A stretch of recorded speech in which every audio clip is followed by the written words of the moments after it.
Go. I'm okay. We're live. Go. Alright. Welcome back to session 61 of Strixhaven, a curriculum of chaos. Last time, well, we started this fight for 3 rounds. We played for 3 hours, got through 3 rounds, and this is basically the context of what happened. You are all currently in Witherbloom's, well, bogs, specifically the detention bog. On official duty, you're here to serve as, well, part of your just extra credit as in terms of. Wait a minute. You're here to serve as part of your extra credit because of, well, what happened at the start of the year. You know, you're all controversy. If you remember your comment, you said you got cancelled.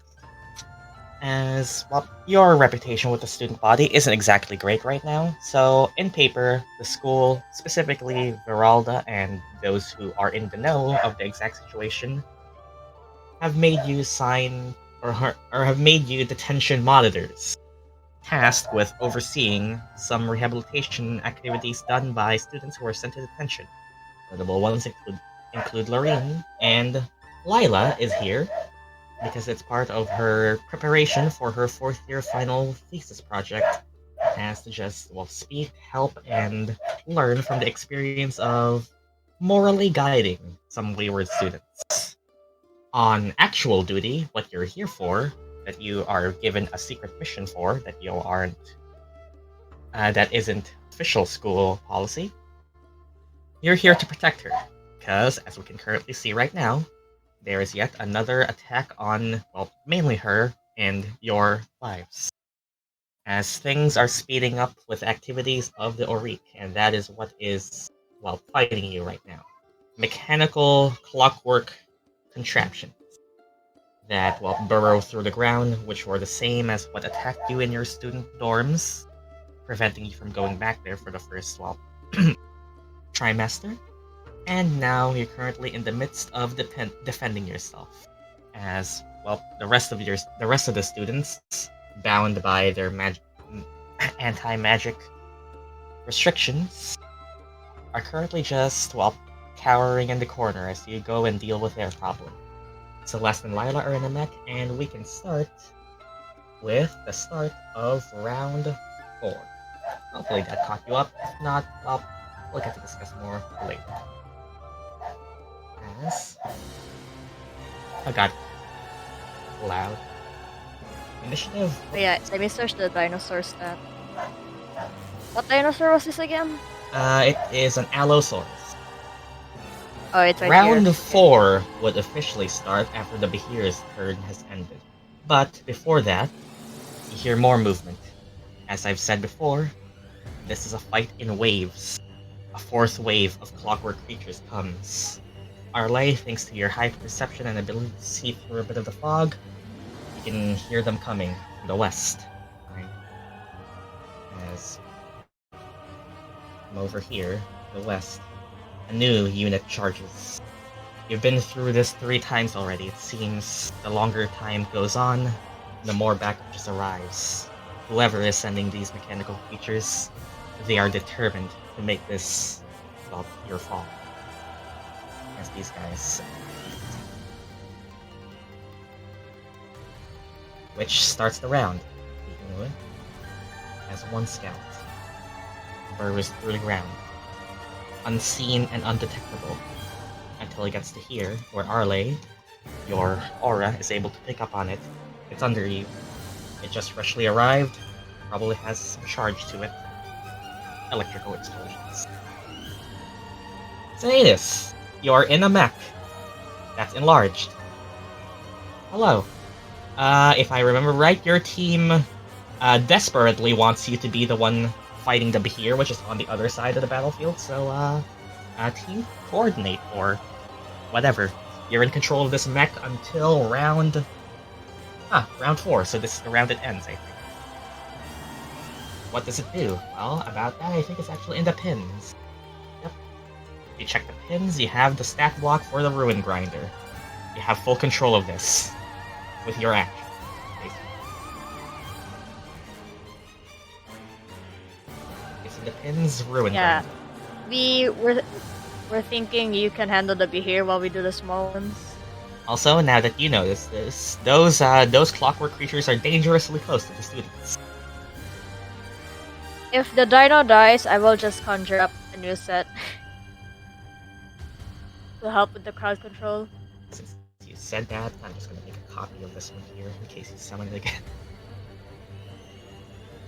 I can't do dinosaurs anymore, so it might just be a different one. Alright, then, Sinetis, you are currently in an enlarged version of a Ruin Grinder with 30 feet of movement speed. It's unimpaired by the bog. It has the ability to tunnel, though not fast, so maybe not wise to use that. Has some good reach, a multi-attack, and it can absorb fire damage as health, that is, as part of its abilities. Currently, you're currently dealing with a lot of creatures that I should probably tell you of. Some of these little scouts that, if you remember, attack you at the dorms. The bolters that shoot out bolts from range and potentially fireball explosions. These new creatures that you see, which look like to be larger marlets with shields strapped to their arms. And also a big mechanical Behir that just shot these people for like 70 lightning damage. So that's currently your biggest threat. Can I reach the big snake? Well, yeah, but as you have 30 feet of movement, and that's going to be kind of hard. You have to go around. Going through top here would probably be your best bet, but not enough to reach. One thing that I should note to you is that your Ruin Grinder currently deactivates on this round. So whatever you can do with it, you can only do up to the end of this turn you have right now. It's powered by spell slots, and it's going to run out after this turn. So if you just dash, so you can dash, maybe? No, mouse work. You can perhaps dash, but we're currently in a hard spot right now.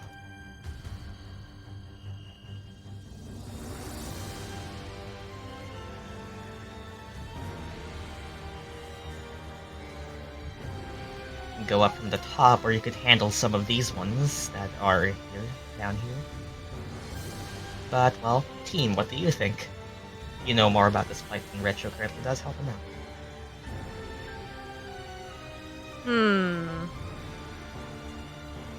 I say just keep getting close to the Behir.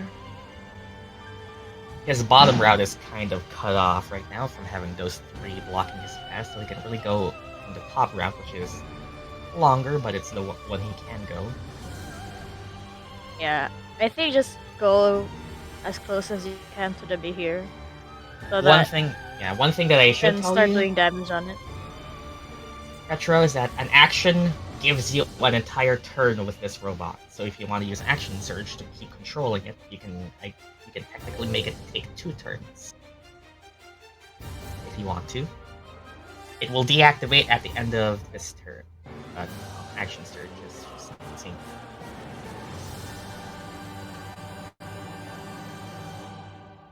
You cannot reach it with 30 feet, but you could dash and make a couple strikes. And you would be a big target for that big thing. Should I? Well, team, what do you think? I'm pretty sure he still has Action Surge. You are currently unhurt, other than your spell slots, which are being used to charge.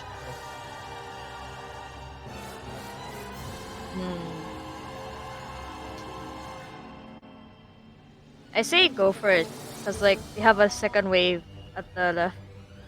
Oh yeah. That's what I think. Yep, you now also know that those are here. Yeah, if you're willing to use your Action Surge.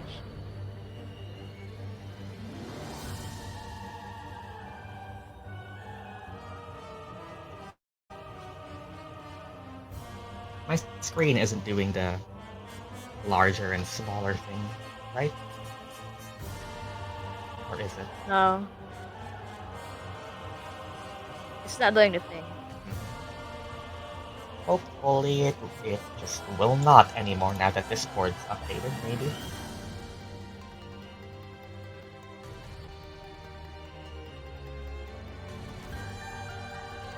Sure. Okay. So you rev it up.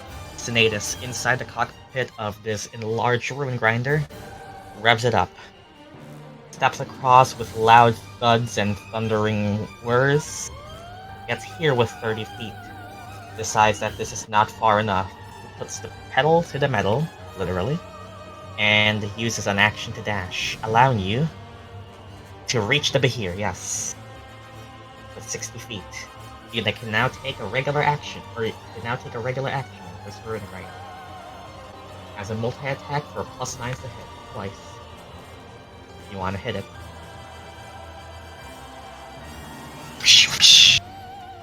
Okay, let's see. The Behir... Oh, that's unfortunate. Tang! First strike. As the armor is a bit too thick, the Behir turns around. Its glowing blue singular eye points to you as one of it has been shot off by a critical eldritch blast.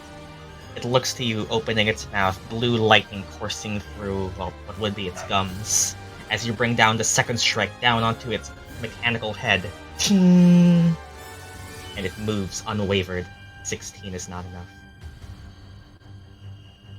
Unless Arleigh wants to use a reaction for that? Yep. Totem. Well, that was a waste. Totem. No, you get one more. Yeah, I'm gonna use the totem on him. Want to tell us how that looks? It's been a while. Talk. Explain your abilities to each other since you can't remember your own characters. When a creature makes an attack roll, you can use the reaction to grant advantage in the attack roll.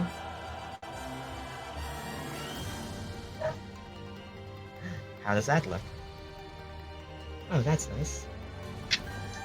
Come on, people.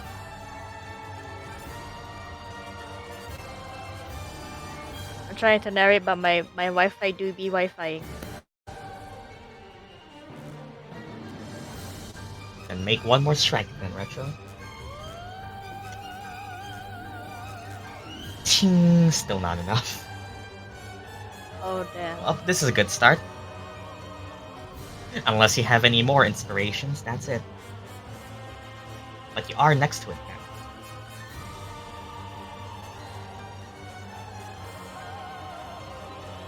One strike misses. Unless you have an inspiration you want to use for the second strike, that's it for you.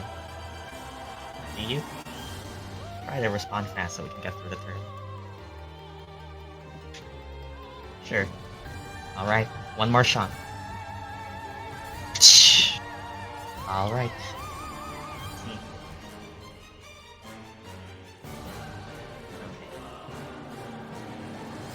As you bring down the clockwork arm, what would be a good hit down onto its neck. You feel it, you see it, the weight of the ruin grinder's arm around to try and hit the body of the Behir until you see one of these stone arms on the defender made of stone extend to block your hit, absorbing it entirely, dispersing it. They are called defenders for a reason. The Behir, for that attack, had 22 AC. Just barely not enough. Now you know what these guys do.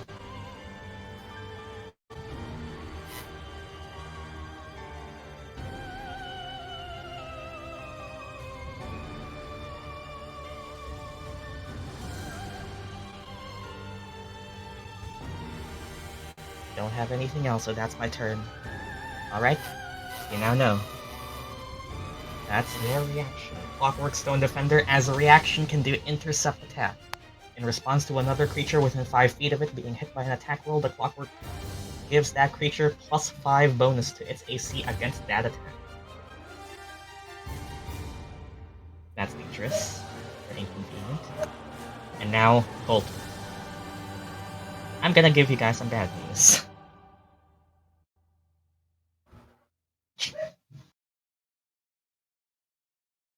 Yep. It readies a charge. Through the fog, you see this flaring red and white hot spark. As within the draconic mouth of this bolter, it loads. an explosive bolt. Which, within... oh, didn't even need that range. Oh no, I did because of the... A ball of fire erupts from the point it shoots, making everyone in this radius... I sure hope everybody's online right now. Oh god. That is going to be all of these undead. Murdock, Marlet, Midnight, and Arleigh. We're gonna need some dexterity saves, because these guys still haven't been put out. Oh, here we go. There's a fiery explosion from this point. You remember what these things did? Wow. Can I... Wait, does it work on... Does friendship work on this? It should. If it works, I'm gonna add Gyan's friendship.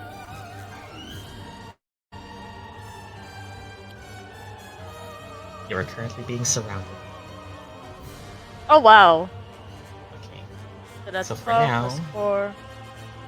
For now, let's do what we did before. Retro, I would like you to roll for the skeletons, which are...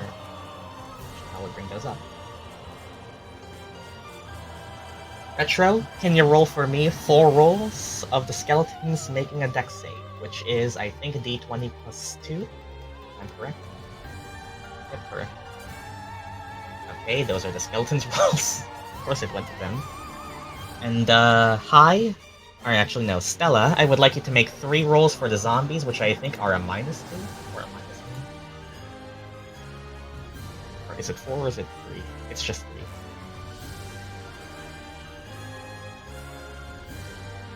It's -2. And 2 more. Oh. And the damage is gonna be this. Oh! Okay. Wow. Great. Wow. We worried for that. It is 5d6, right? Yep, it is. Well, that was a dud. Anyways, let's go in order. 6 damage. Arleigh, your total is a 16, correct? So you take 3. You are concentrating on the spell. 3 fire damage. Yep, let me do that. No, dinosaur, Midnight, don't leave me now. Midnight, you're also passive. You take 3 fire damage. Gyan, you definitely pass, actually, as Marlet, so that's going to be 3 fire damage. That's going to... Dino, no! Okay, so your dinos are still there. Now let's go for skeletons. Okay, this one takes 6 damage, but it does still have a death ward, so it does just lose the death ward. This one passes, taking 3, but I think it already lost it. One skeleton is gone again. Has a 22 on this one, so it definitely passes. And a 15 is actually enough to pass, making this one lose its death ward. And then we have for the zombies, that's going to be 2. That's going to be 6. But it survives. One's going to pass. Actually, no, one is going to fail, taking 6, but it's going to lose its death ward, exactly. And this one is going to just fail, so this one is gone. I have to wait 1 here for your turn. Oh, that's all it can do. And, well, that's set on a recharge. The bolters will just keep firing. Scouts. This time... More movement, Arleigh. Underneath you. Gyan.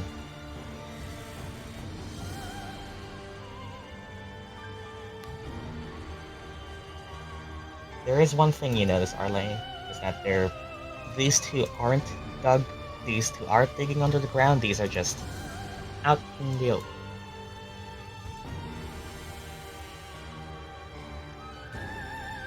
Those two are what? You cut off for me. These ones are just out in the open, not digging. And you can see with their fiery red glow, those are the overclocked ones. Those are the ones that blow up. Oh, I'm just gonna yell. We got bombers! Hi, Gyan. Wait, which ones are the And ones they're that right blow next up? door, guys. The ones that are highlighted hello. in bright orange. And they are next to your Hmm. students.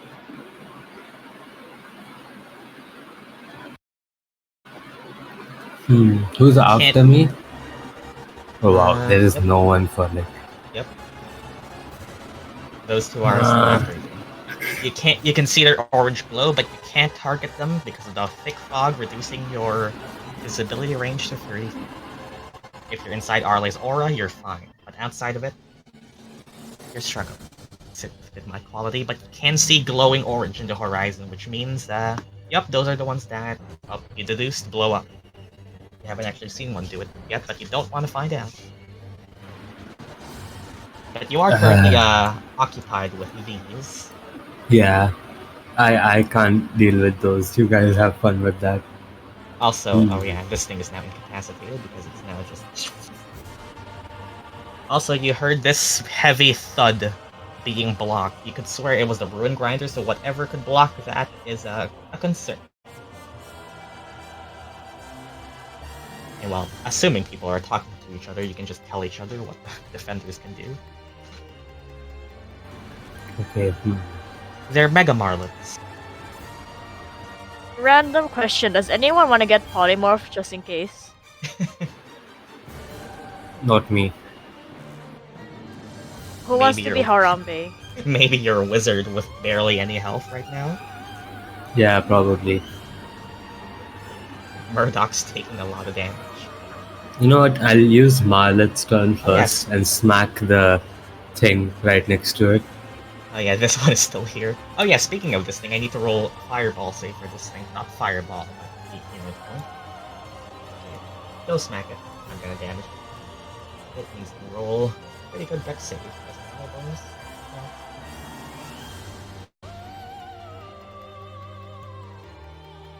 Okay, so it's gonna take 3 fire damage, plus whatever you can try to hit it for.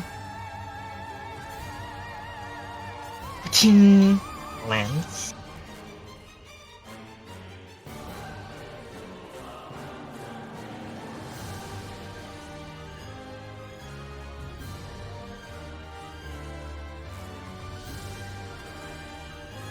For 12, that's good. Still barely alive. Bro, what the fuck? Oh, you now know what these stone defenders do. Yeah. These are gonna be a pain too. Oh. You have the dino right there. Yeah, Dino is right there, but I can't move for now because this one still has its reaction, unlike the other one. You know that they only have one attack, but now you also know that they can react to damage incoming. Yep. They're here to protect their allies and make it harder for you. I'm thinking this is taking a long time. You have a bolter here that has fired its shot. You are aware that there is a second bolter in the fog, which you can see from this distance. And you are aware it hasn't fired its shot. You are aware of their mechanics to know that that recharges, even to the exact rate, because you studied them. The recharge, I think, 5 to 6 is it? Let me check. Okay, you know what? Yep, Wait, it is. I have an idea. Mhm.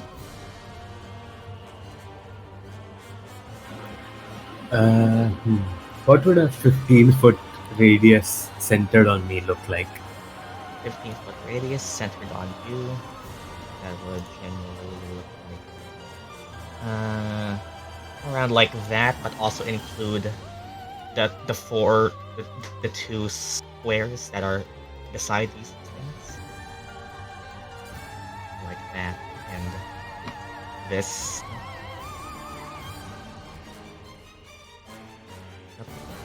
Like that This square, this square, this square, this square, this, and this.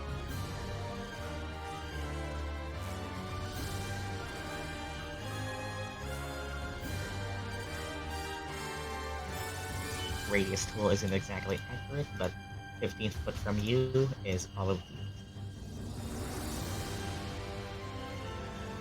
that.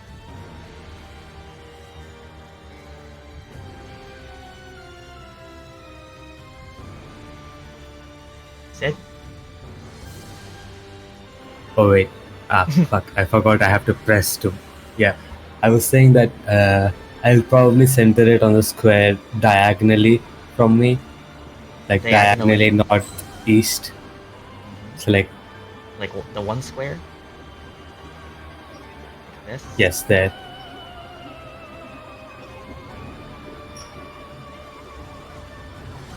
That should get.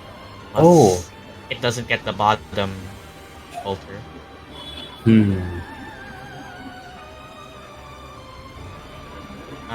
What about one more to the right? Yeah, you can move. Yeah, you can move it one more right. Correct. Should be. Okay, yeah, that should. Yeah, that catches it. Okay, yeah. And I'll use Freedom of the Waves again. Okay, tell me what that does.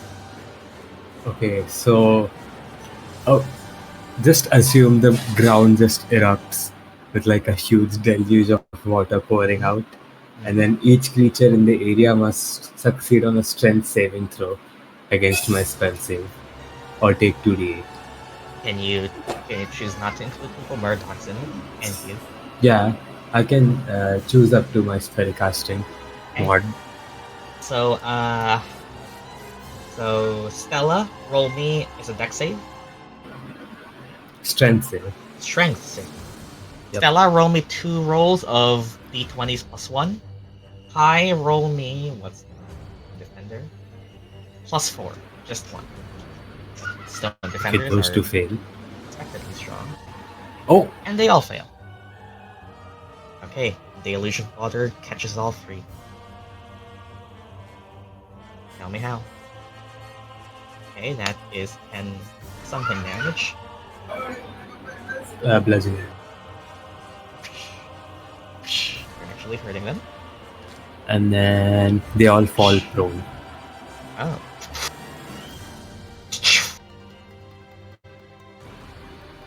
And that's all. Yep. Okay. Well, if you want to run away, you have a better chance now. Yeah, I'm gonna take a step back and go towards one of the boulders. Towards which one? The one with more HP left. Okay, you go into the fog, and now it's at this concern that from this distance you are both outside of Arleigh's aura and out of sight from everyone other than Murdock. Okay, that's also. Yeah, that should be fine for now. Also, yeah, sure. It's not defending anyone right now, it's just by itself there, so it's gonna try and... Nope, no. Your AC is definitely higher than 10. So go ahead. Whatever you want to do, if there's anything more. That should wait for now. And speaking of defender, this one gets its reaction back. And is no longer dodging. As it's going to help by bashing in the Ruin Grinder. It's gonna roll a natural 1. Okay, never mind. Now this one.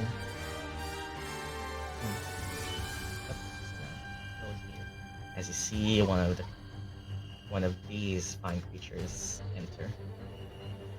I forgot. Am I flying? Let me check. No, you are I don't not. think I am because of the guy under me.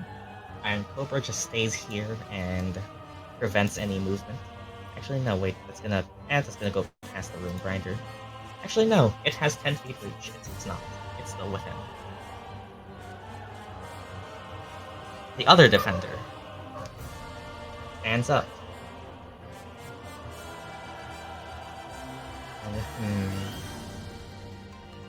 Transformers versus the other Dino Transformers.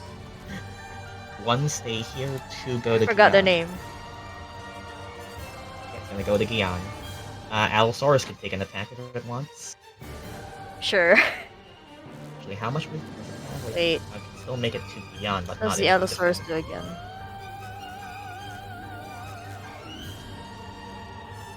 It has a bite. Okay, yeah.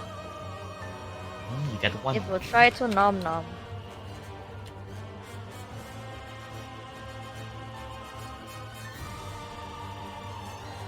$25, that's good. That does hit it. I assume that hits.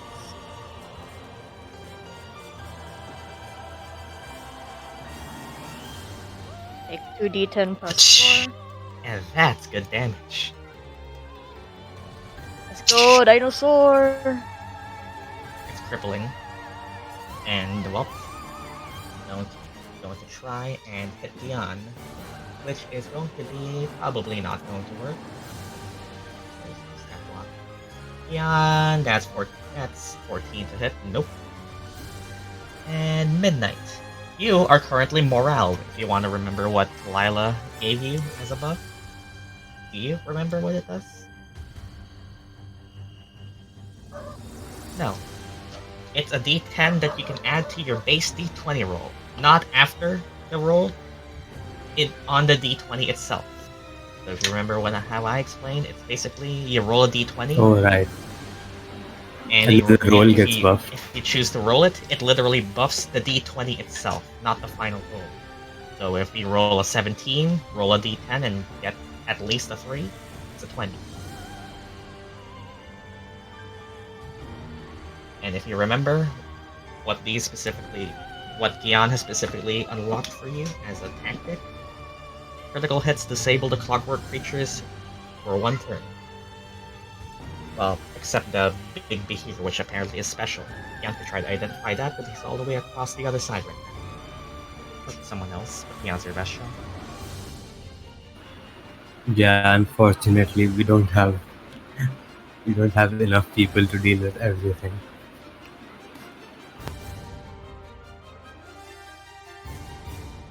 I roll before the nat one, right? Yep, you can choose to do it after. And you are currently patronless still. With 1 spell slot, but yep, you get it. Bitchless behavior. Also, you still have this thing right next to you.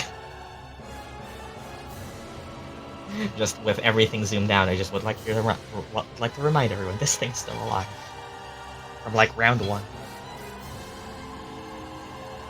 Someone get that guy down now. Okay, that hits.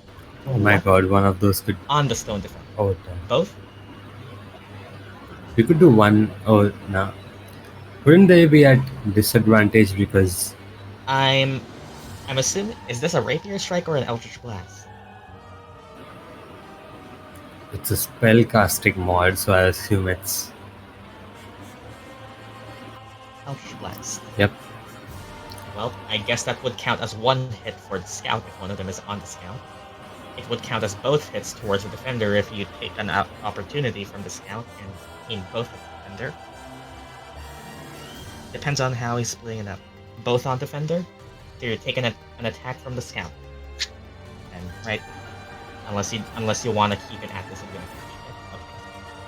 So the scout's gonna try to bite you, which it actually does, I think. Pretty sure you have like, yep. Does 20 hit you actually? I think it Wait, give me a sec. Dirty 20.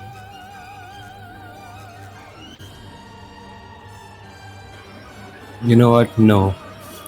No? No. Oh, Disadvantage. Alright. Natural 1. Okay, you blast both beams at the Oh. defender. Both hit. As Marlet shows that he is the better defender. He grants disadvantage, not just +5.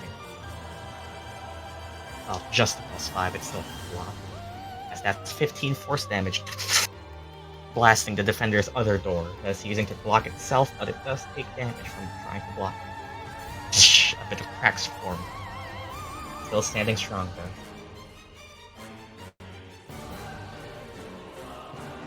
But 2 19s, it couldn't have rolled a 20?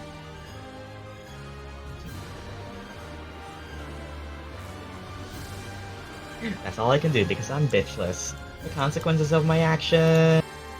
Cobra. Well, the big creature is currently there, so it's just gonna also dash and. Position is not favorable right now, so it will just stay here. It's not. Remind me again, why is Venom with Sinetis? Inside the mech. Oh, Unless yeah. Midnight So that you want to it doesn't move get Venom to be. blasted. Yeah. Venom is currently protected from any outside explosion while inside there. Unless Midnight wants Sinetis to pull just him has a out. pet with him. Unless Midnight wants to pull him out into the blast radius. There are currently several explosions going on. So that's fair. Celeste, it's finally your turn. You gotta re what You are in a polymorph smaller does. mech. That is still activated until round 6, not 5. Jesus. Put like a level 4 spell slot in this thing if I remember right. Holy frick, that was close. Lila is still there with you, still a bit shocked. And you're currently surrounded. You are currently surrounded and about to be from the bottom if Arleigh told you all that already. Yeah. She would have.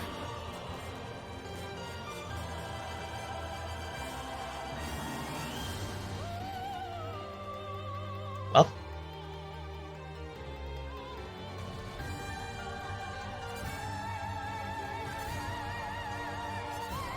I don't think polymorph can work on over here.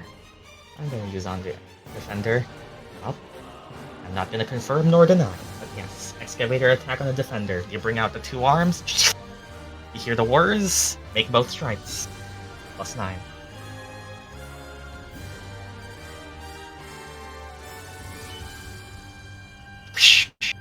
Misses. Damn. None of you can hit this thing. I don't have my reaction. I can't give you advantage yet. Yep. Got one more. Come on. Manifesting, not 20. Do it. That's a 15. Oh my god. Still misses. Okay, No these friendship? robots are rusting now. None of these robots hits are hitting. They're just I starting can't to see rust any now. of them, right? Nope. The only one within 30 feet of not fog range is Murdock. No. So that kind of does matter for friendship dice as well. Actually, no, you can hear each other. That would be fine. No, I was asking for Flash of Genius. Yeah, no, it's only Murdock. Nice shove as a bonus action. We're not playing Baldur's Gate.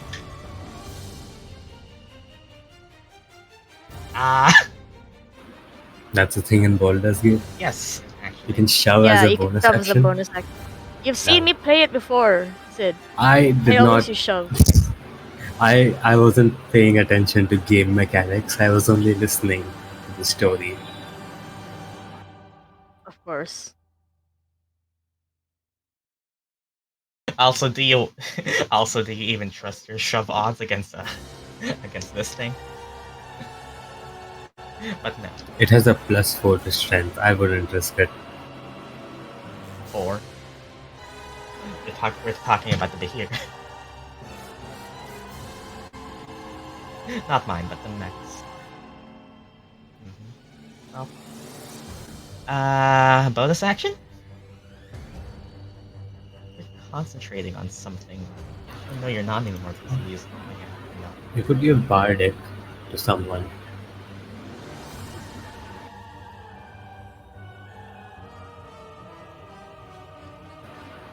I still have my Bardic. I don't know why I haven't used it yet. You haven't needed to. Boom.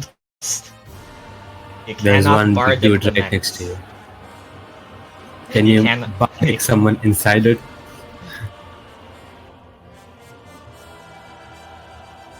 You can peek your head out. Have established that. Just poop and then sing a song to someone.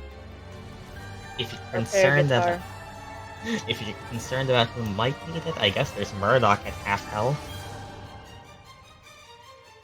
Somehow Murdock's undead are still hanging on by a thread. The thing is, she's at the absolute end, so they'll probably be dead by then. You also see that there are these cobras coming in now. And that's going to be a problem. Maybe midnight? Want to give midnight? Midnight or Murdock, probably. Sure. You pop your head out. Hey, midnight! Take guitar riff. Hey, bit Look. guitar riff. And she's been doing this for 4 years now. Alright. Arleigh? Unless you want to move this mech, if you even are able to. Okay, what do I do? I got 3 people near me. 2 people The one under you. me is just about to die. You could put that thing out of its misery because it goes right after you. I'm Here, pretty baby, sure I still have crying Shillelagh up. I would say you probably would, maybe. I think I did have Probably. Shillelagh up. Yeah, probably. It's likely Alright, given the let's just bonk. situation. Let's just bonk. That would be your action. That's my action. Don't worry, she has a lot of those. We know Arleigh. Arleigh has more bonus actions than actual actions. Let me reread Shillelagh. Okay. Come on, bird. Let's see how your bonk Tunk. goes. That's Holy good. shit. It has 1 HP. Wow. You can't not kill it. Wow. Okay, crumbles. bonus. If those things under you truly are under you, then you might want to get out of there. Yep, I'ma that fly up. exploding bitches. That and Yeah, fly up. Okay, how far? It's just 20 feet up so I can see everyone. 20, 30? 20. 20. 20. Okay, because 20. Okay, Gyan, should I can heal? probably tell you that, yeah, the blast radius of the exploding bolts are 20 feet. The electrical shots of the scouts are, I think, range? Yep, 15 feet. Yep. So that's for relevant information. Gyan, what's your health? 36 of 80 something. 36 or 87. That's Your reaction is also low. Do you have potions or healing? I do, but I'm probably not going to use anything. I have enough things for my actions. I should be fine. So either I'll I probably heal use Murdock or I heal Arcane Gyan. Jolt. I can use Arcane Jolt. You just heal Murdock.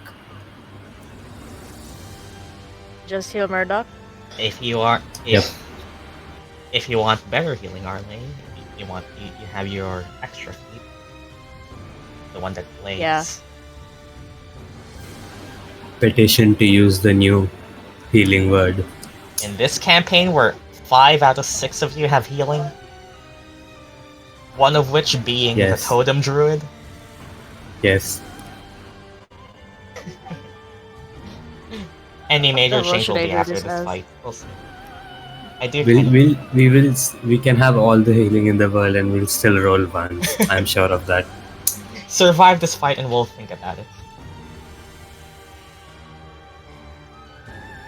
Including what Baldur's Gate people might want to take from the game. I'm open to it, just after this fight.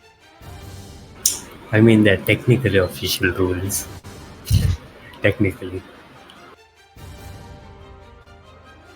Okay, I'll do... We probably can't wait for how many rounds. I'll just do first level. Okay, you delay it. Yep, for Auto Murdock, I'm gonna use first level. First level, okay. How does that look? That's a -1 to my hit die. It does consume something.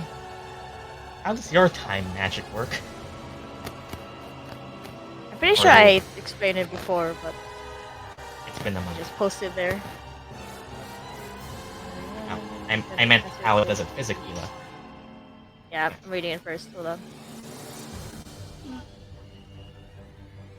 Okay, yeah, it's basically just like Arleigh paints her usual mark for hitting word, but instead of it working immediately, Murdock just has it painted on her, maybe on her chest or something.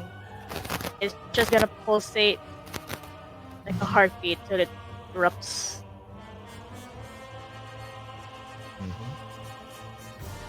Okay, and it triggers That's my on bonus. your I'm gonna stay there.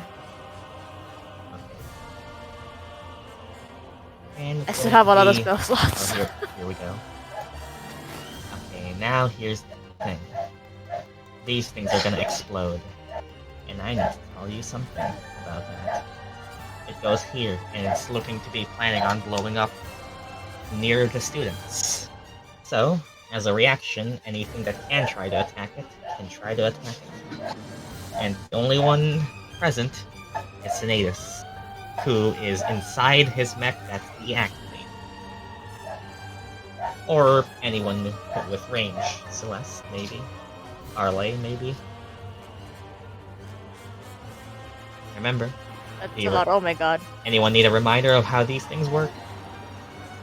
They're gonna explode, yeah, but would they get hit even if we say intercept them? Would they get hit? Well, that's for you to find out. I mean, it's better than having them literally just blow up.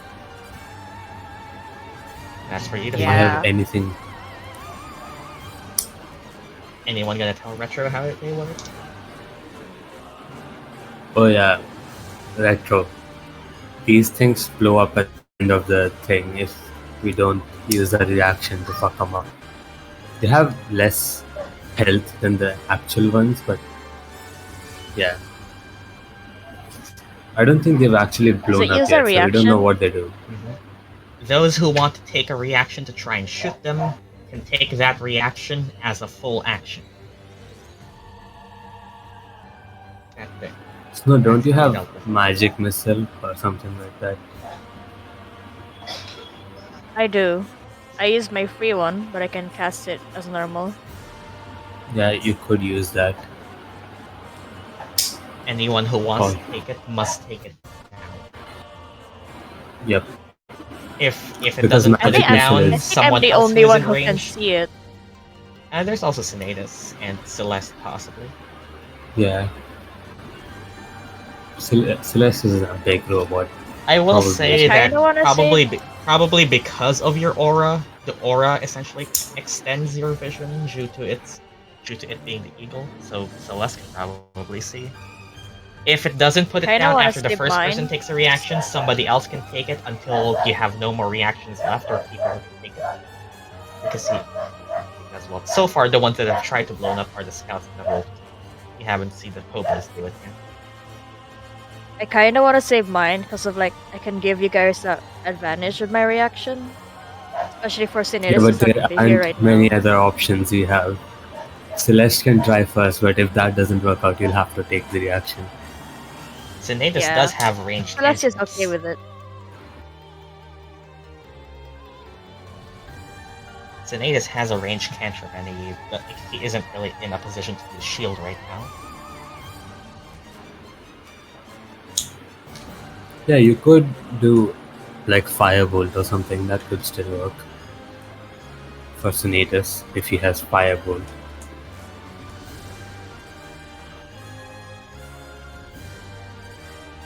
There's also one thing to note, and that's one of two overclocked Cobras on this side.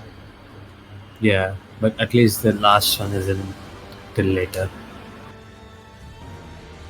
Does Sinetis still fire it? He can. Talk to him. Retro is dead, I don't know where he went. Bro left. Talk to each other, not Because me. like best. I wanna save my advantage reaction for you guys if you wanna hit the here. I'm here just thinking.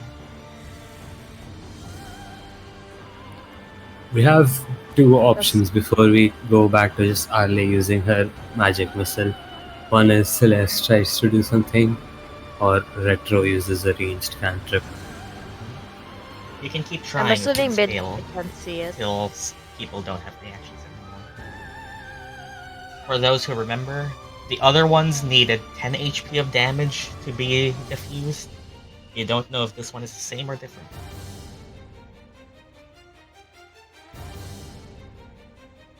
I am assuming Midnight can see it.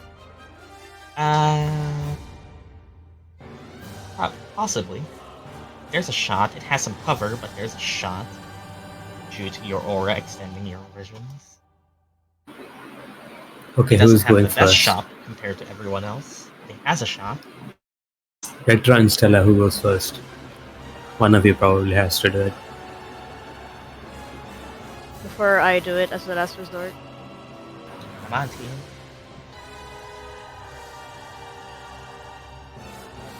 Well, if Sinetis wants to use the mech, he might need to save his spell slot. His mech he is has. currently deactivated. Yeah, he'll need an action to like feed it. He has a cantrip. So- Does he have a range cantrip? Yep. Shit. You could also both go if it doesn't go down in one. So like, Chill touch. Do you want to be the which one is to do it surprisingly first? not. Do you wanna? Somebody volunteer first. I'm just waiting for someone. Yeah, someone has to. Unless, I don't know, Rosie's head gets blown off. Lorene is there too, and Mel and Clint, and the Midnight siblings. I can't see them. I'm And just Aurora. blissfully unaware. Well, you know you went there. They went Well, there. Retro said Exact- chill touch. Can he do chill touch? I'm just confirming. You going first? Anyone else? Talk to me, people. No one Like, else, I yes. guess. No. Retro would have confirmed. If yes, make an attack. I don't know what I'm doing, but sure.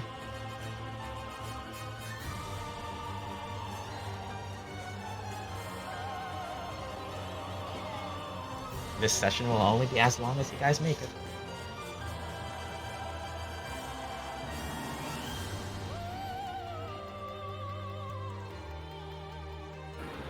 I don't think one person being half asleep and one person being half dead helps. What am I doing? Shooting it. You have to shoot the exploding witch before it explodes. I'll do it. But, Alright. well,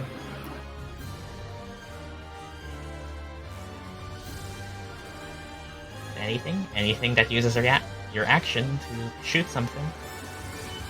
and can take it down, hopefully.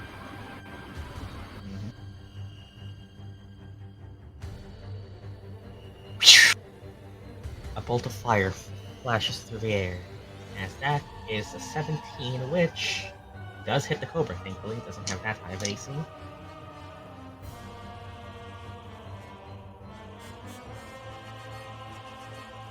Four damage. Not enough. Wow. Need to keep chaining this Alright. until someone gets it down. Otherwise, Sinetis, go. Retro. Go to chill touch or whatever. what am I doing? The fire thing. The thing going to explode. Shoot it with whatever ranged cantrip you have. Yes, the snake. The burning snake.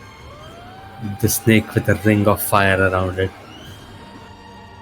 The one that looks like a bomb. Anything that needs anything that's an action. If you have an action that And you is can ranged. fire off. Well, it isn't in melee of you, so melee isn't an option.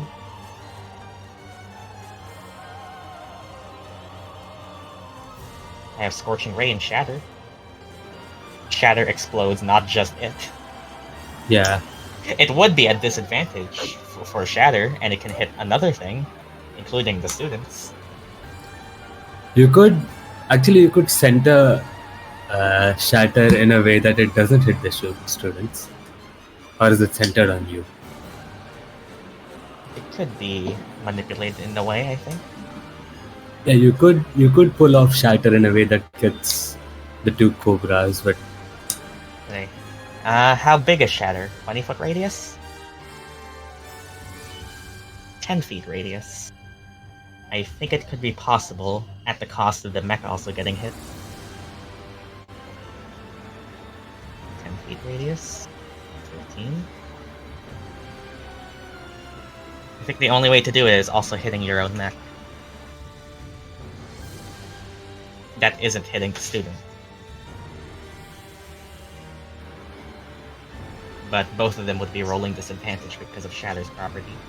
Unless... No, that's Shatter right now. Thunderwave. Shatter is the one with inanimate disadvantage. I'm not gonna roll good anyway. Well, roll your damage anyway, as I'm pretty sure it's a Constitution save for them because they're non-organic. And it's going to be... As a thunderous boom echoes across the bog. Both of them roll their con save. That's a 13 on the exploding bitch. And that's a 5 on the non-exploding one. Gonna do the War Mage thing. Okay, so you remember your feet.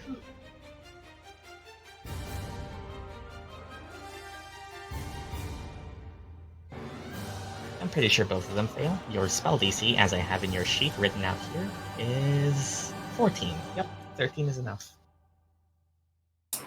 Why I have a pitch. Mm-hmm. Shatter says that a non-magical object that isn't being worn takes damage, right? Mm-hmm. What? Like the spell says a non-magical item that isn't being worn or carried also takes the damage. And? So if it's being worn, does it mean it doesn't take the damage? Any specific thing you're referring to? The suit, the mech. The suit of the mech? Well, the Like mech is... the mech. The mech is technically like a mount. A creature would be closer to it. So no, it's No. not being worn. It's 25, Okay. not 26. Because it's plus 4? Mm-hmm. Okay, so both of these things take 25, which is good because these cobras, the ones that explode, need 20 damage. And you thankfully are not done enough. Stop. As well as deal 25, I mean, thunder damage to this one. That's 25 damage, I swear. Also, your own mech needs to roll against your save, so roll that. Retro. That is a good shatter. Retro? Would it also be a disadvantage because the thing? Yep, the lock. It's in the pin.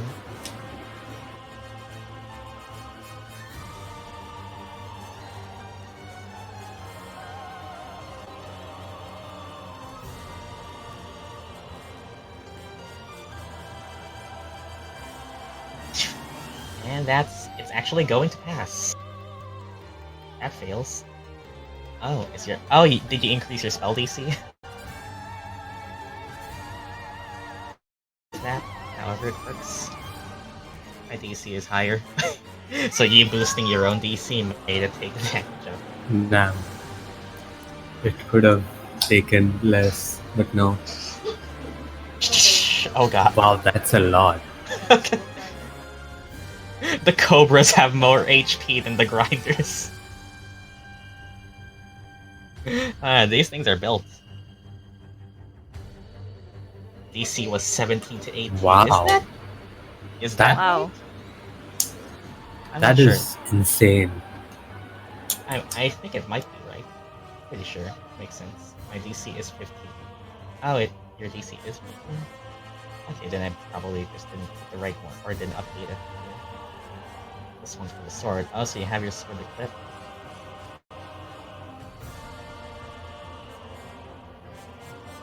Okay. I like how Gyan's just thinking. Okay, so that does vultures and confirm something. you're wielding Arcing Brand right now. You don't have a shield equipped. But that means when you're outside of this, you won't have your shield. So that's a decision. That is indeed a Yeah, because- decision. Yeah, because combat started without him. Yep. Yeah. combat started without Retro being in round 1, so that's something side now. Okay. And it's Lila. Lila is a bit cramped here, but can find a window somewhere to try and blast. Well, she'll target the grinder. Just leaning back a bit at Celeste's side. Window opens as she brings out a ray of light from her hand, trying to get a strike in. What's your tackle? That's going to be a 14. Not gonna be good. Nope, bounces right off. Right. Now the thing is, who do I want to give the last bit of morale to? Okay, so... Well, Midnight still has his. She could give it to someone else, or wait for Midnight to use it up. Well, Midnight already has one. No snacking. It would be wasted on Midnight, so she could just wait the next round. What does the morale do again? D10 to your base D20, upgrading your dice, the base dice. Basically a crit farmer. Midnight still hasn't used his, and she's mainly giving it to him. It's best on someone who actually does attack rolls. That would be Gyan or Sinetis. Gyan is all the way out there. Sinetis is still inside a mech, so unless he plans to get out of that. Or...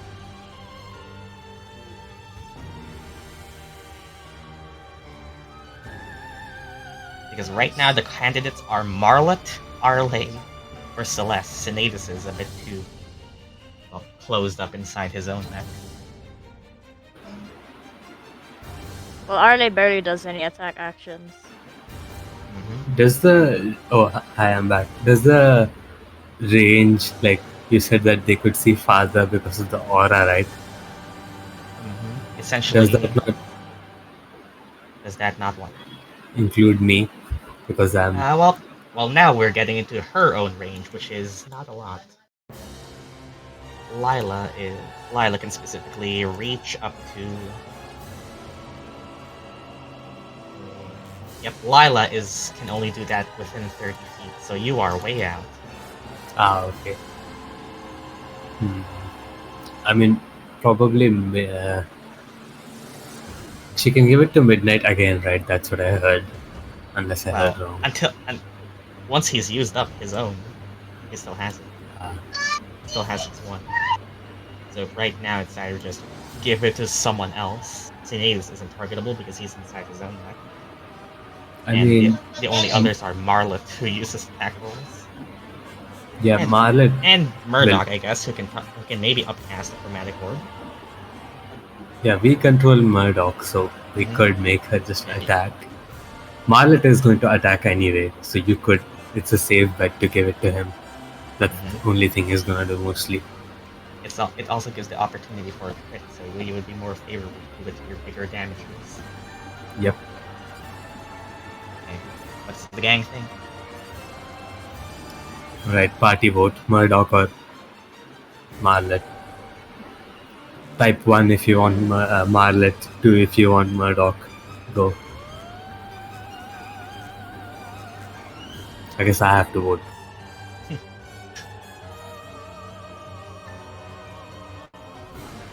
Vote 1 for Marlet, 2 for Murdock. I'm saying Murdock. I will snap you. Murdock might use it more.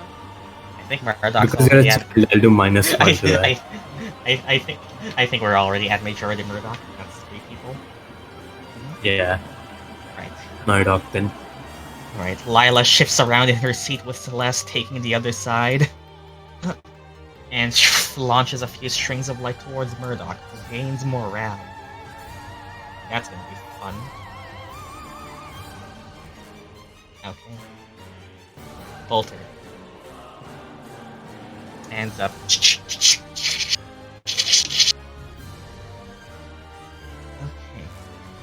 Oh.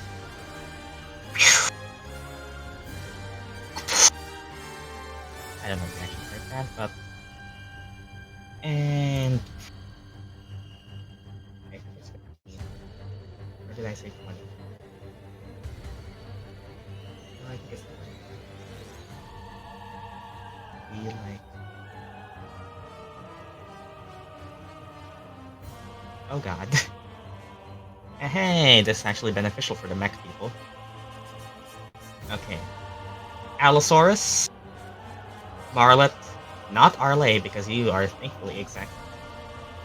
Oh, no. Aha. Arleigh make a dex Or save not. anyway, but you have a bonus. Which I just...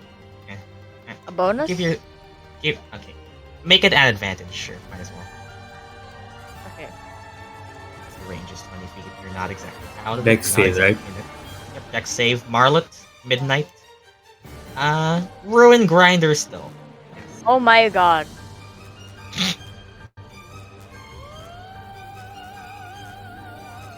I'm going to use my last friendship. Fuck that.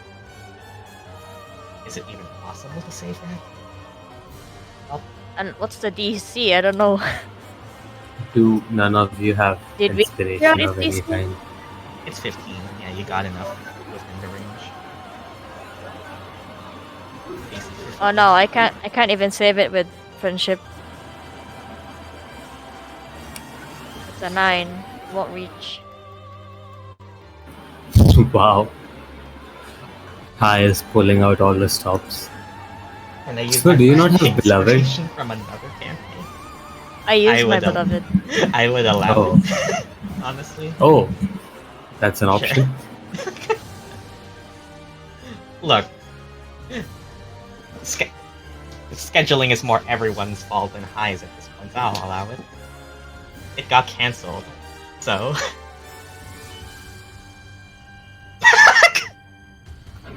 Abre did not like your import of inspiration.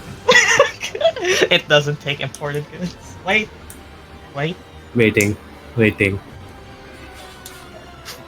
That is a default. Nothing but save. Well, watch it just roll 6 again. It'll be fine. It's just gonna roll 6 again. I mean, it's still low. Yeah, that's way better. 10. So Marlet takes what? 5. Okay, so let's go in. Arleigh, you fail still. Yep. Friendship can't save it. 10 Oh. fire damage, concentrating. Wait, I need to do the outsource just in case. Stella, have you rolled for the Ruin Grinder?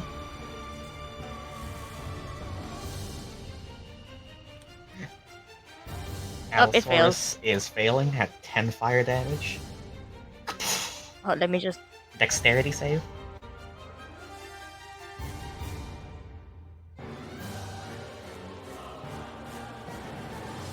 $14. Well, the Ruin Grinder takes Oh, no. 10 healing. Okay, that I'm gonna use my friendship on if I can. That, oh yeah, concentration. Zombie is gone. Actually, nope. Zombie can I just have need at undead least one, then I'll pass. The zombie can have undead fortitude. Con save. D3. That's an 11 for my con save. I want the Nope, the dino zombie's up dead. as long as I can. No! Skeleton's also dead. I'm finally getting rid of the tokens. Okay, Marlet, I've damaged, I think. Marlet takes 5, you said? Yep, he passed. Midnight, what's your HP right now? Did I already damage you? I forgot. Murdock is 4, 50 something. Okay, so you probably are damaged. Gotta take damage, I mean. Murdock. Passing. Nice. 5. Not concentrating on anything, but still pretty hurt. And yep, I think that's it. Allosaurus. Nothing's next to it anymore. Go fuck it up. Okay, it took 10 damage, right? I'm keeping track of the summon HP. Yeah. It's just gonna go to the defender on Gyan. And a bite.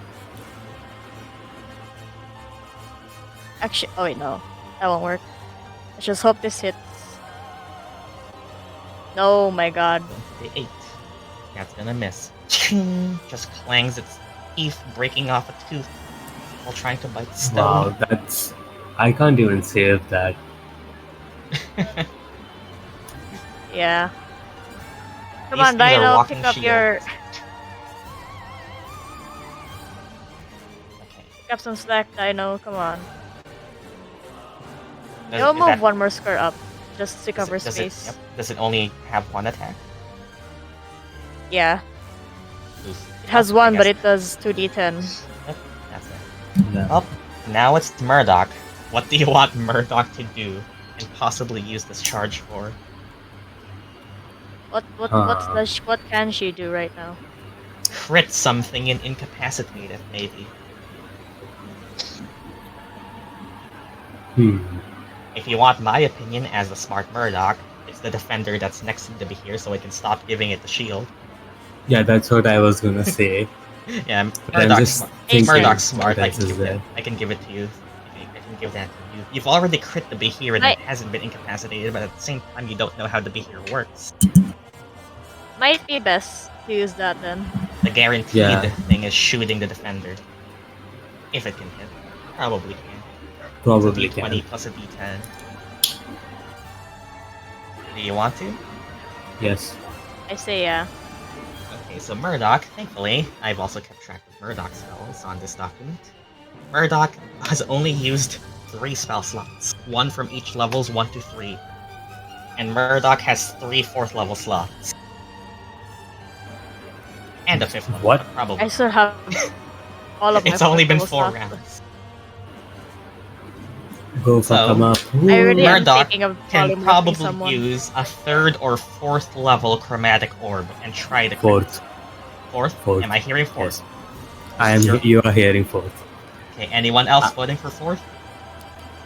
I mean, she hasn't used one, so I guess Yep, sure. she has Yes. all 3 of her 4ths. Now is a better time than ever to use a fourth level spell slot. I hear 4th. Yeah. Just 5th. Her single 5th No, level spell slot. we saved the fifth for when Save we actually the die. 5th one. Save the 5th one. Okay, so just to check, her available spells are Chromatic Orb, it actually uses an attack roll, and, well, I guess Thousand Rivers, but that's 3 split, which doesn't crit all of them. So it's really just Yeah, Chromatic Orb. that's Chromatic Orb at 1st level is 3d8, so that's plus 3, that's 6d8. hopefully this hits. Otherwise, I will cry. Please. Then somebody Come roll on. me a pretty good d20 plus 9. Who do you trust to roll? Oh god. Not me, you've seen my rolls. Yeah, not snow. That is. And I'm pretty sure Murdock also has some inspirations. Yep. Both DM and Beloved. I can see Murdock, so I can give her Flash of Genius. That doesn't really matter if she kills. Yeah, alright, let's. I guess I'm rolling it. She does have both inspirations available. Do it. Do it. What am I rolling? Just D20 D20 plus plus 9. 9. We'll see Alright. if she needs anything later. She also has a bardic, I think. No, that's 13. Want to use one of the inspirations? Sure. D10 won't save that. Okay, regular DM or Beloved doesn't really matter. Probably Beloved. Okay, once used, roll again. That's 9. Okay, Hmm. You can't save that with a D10. You can't crit that with a D10. Yeah. Nothing else. I mean, can it still hits, right? Still hits.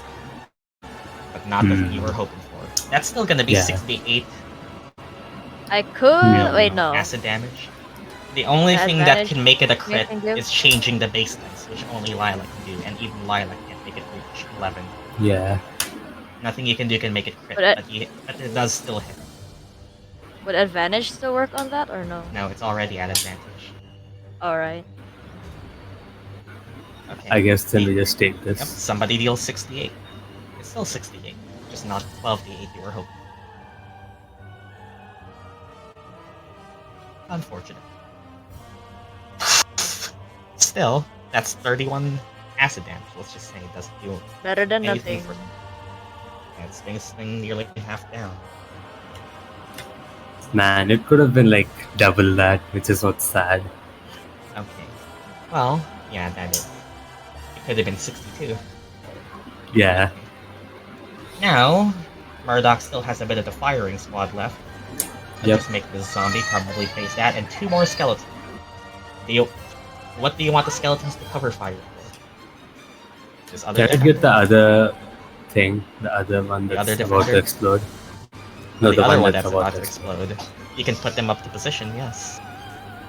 Probably that then. It's better if they're down some HP. Okay, so they're gonna try and get into position. And I guess ready in action. Yeah. We'll command them to do that. The zombie's just gonna strike enough to do that. Wow, it actually hits. Okay. Woo! And the zombies attack with an extra bonus. Plus 4 damage. You're a baby pie. I'm sorry. That's going to be 1d6 plus 5. By casually abducting from some children. That's go. The zombie deals 11 damage. Wow. That's 11 damage, I swear. And I think that's Murdock. And, well, Murdock probably wants to stay the fuck away from everything else. Good idea. I really am just tempted to polymorph Murdock. Oh, here we finally go. Be here, finally, once again. And it's currently next to 2 ruin grinders. Very smart positioning there, at least. It's gonna go for the one that's actually active right now, and we can actually. Oh, first of all, D6. Watch it be me. It's a 5 on a recharge 5 to 6. Oh no, the cone is coming Oh, we're back. gonna die. It's a line, not a cone, but it is. Oh, back. Oh yeah, I remember it being really underwhelming because it was In just... range, yes. In damage is another question. Yeah. And the thing I specifically said about this is because it's lightning, I'm gonna say it goes through your defender, which means everyone inside it as well. This is gonna be fun.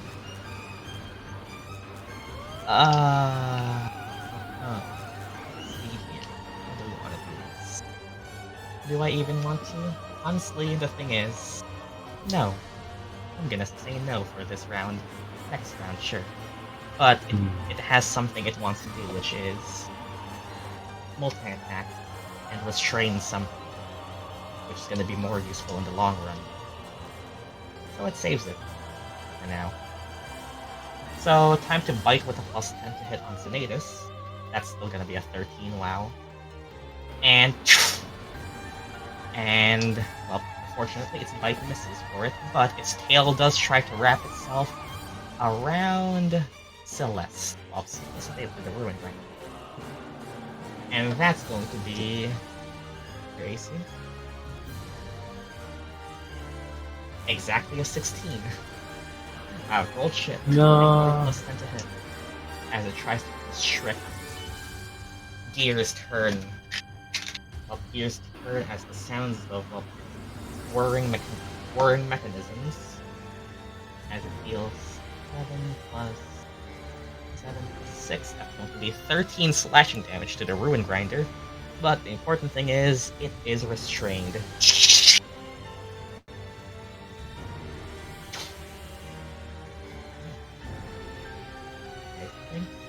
It's grappled and restrained.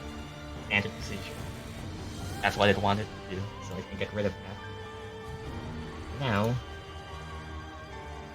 for the other overclock, going to charge here. Try to do the same thing again. Which, thankfully, the skeletons are there.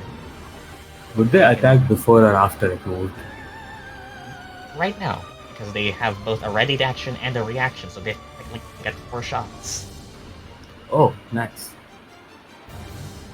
That's sure. Sid, talking. Roll me 4 d20s plus 4.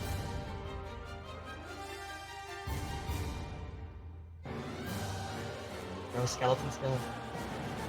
That's a crit on him.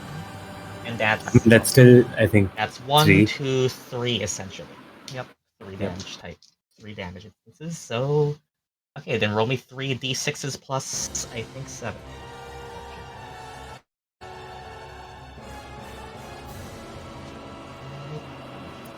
D6 plus?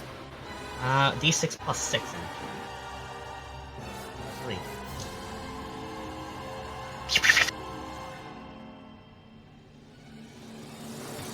Wait, did I hear that right? That's the D6 plus 6. 6? Wow. Yeah. And Necromancy Wizard, that's their specialty. And that's 30 damage, which is enough to go over 20 that you needed. And... okay. Good. Snow Souls in here.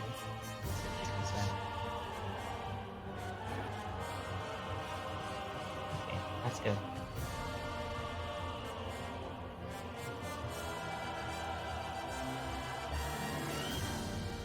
Here missed an attack on Sinetis Robo, but has restrained Celeste Robo. And I have some news for you. As round 5 starts. Holy shit. I can still. Two, 3. Bruh. Oh, okay. I was like, wait. Nope, that's the one. Is it? Oh, it is. Alright. Oh no. Okay, so now I need to check music. I want Snow to be here.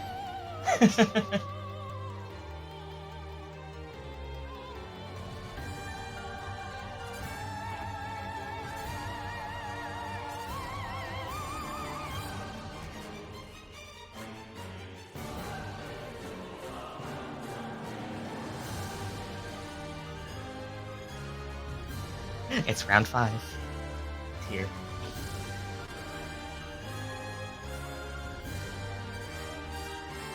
Stella, you can pause for now. This is kind of important.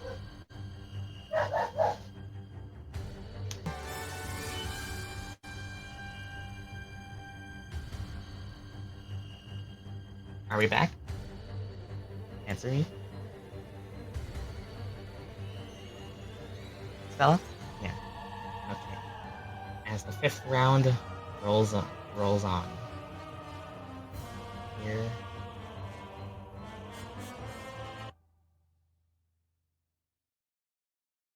That is ready. And that. Okay. I still remember this music, but yeah. Hi, Snow. Round 5 starts. And figure pops out from the fog. Oh, hello. The chill boss has entered the game.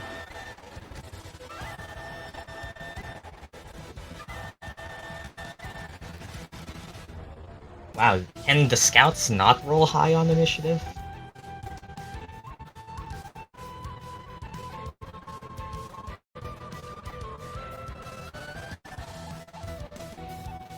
And these things roll shit.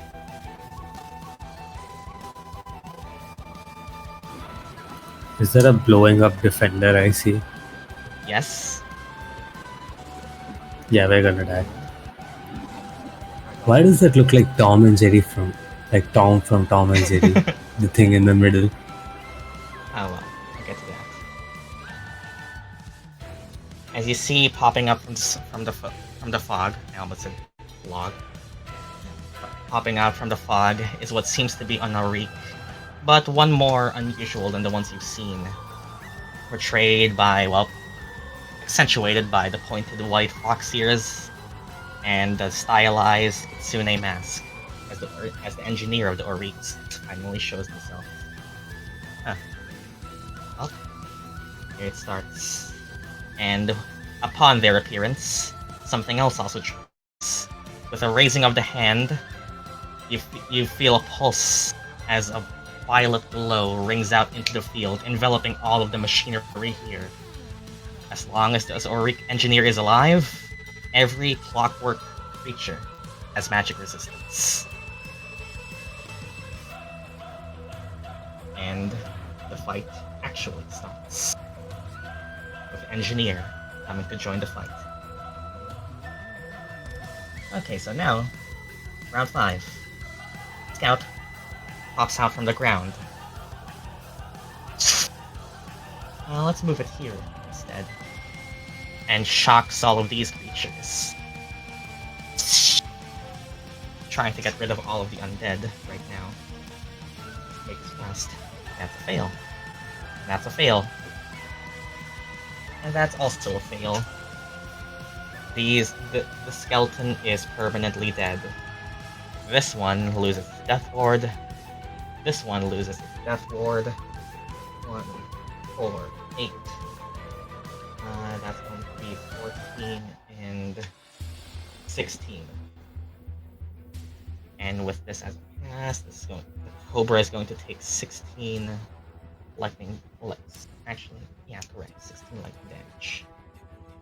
This thing has now gotten rid of 2 undead and is planning on getting rid of more soon. Sinetis, it's your turn. You're currently with an incapacitated robot. Recharging it is a full action. Right now, you are currently in the midst of, well, having the engineer out.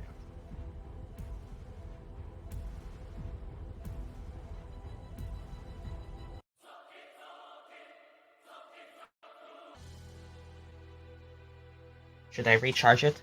Okay, recharging it works We might like need this. The level of spell slot you spend on it is how many rounds it will be active on. So a level 1 spell slot will give you 1 round with it, but since you already used your action to charge it with the spell slot, you basically only have movement left with it. Once you get higher, that's when you actually start to get stuff with it. And you are currently an Eldritch Knight who has the maximum spell slot level of 2. If you charge it yourself, you'll get movement for this round and 1 round with it on the next round. That's it. It only worked last time, well, because you charged it with a level 2, and it's already gone. These things are expensive to keep up. Can someone else charge it? Someone can, yes, but it will only activate on their turn, so you would still be in here. You would have to pilot it again. You can hop out of it and wait for someone to charge it later.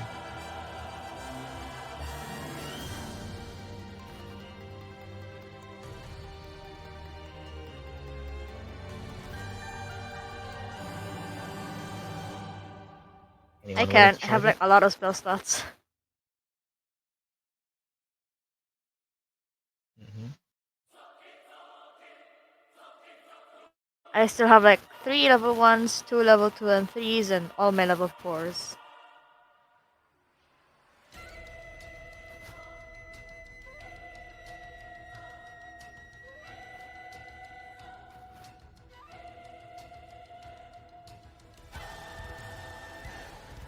Nice. Well, if you're not planning on charging it yourself, you're gonna have to do something else on your turn. Can I still do things from inside of it, like casting spells? Yep. Well, if you want a better angle, yes. But, well, it depends on what you want to do. Do you want to be a fighter in melee, or do you want to just shoot from the windows? You can cast range through it, but melee is another thing.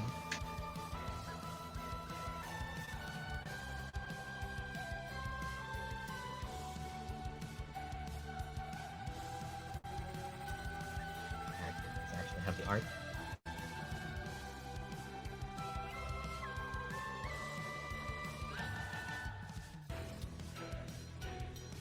Oh yeah, I should probably also do this.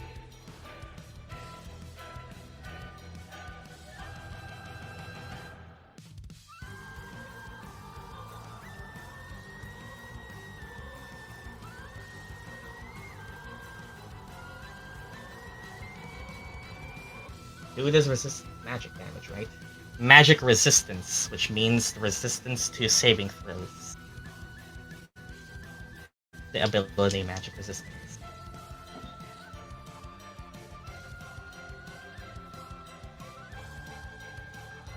Via question, do you have the stat block for the relic slot? The relic slot? Yes. Easily. Sun On it. If you want an opinion, it is absurdly slow. True, makes sense. It's a sloth. Mm-hmm. It has I'm just checking my options. Yeah, it has like 20 feet of movement. Because I might either polymorph or add a different set of animals. What do you want to do, Sinetis? Just so you can focus on Azzy right there. Who's Ozzy? Well, it's a construct, right? Yes? The snack? You assume so. It Shatter will it. on my turn. The Behir and the Defender are just the Cobra as an actual snake. Like big snake or small snake?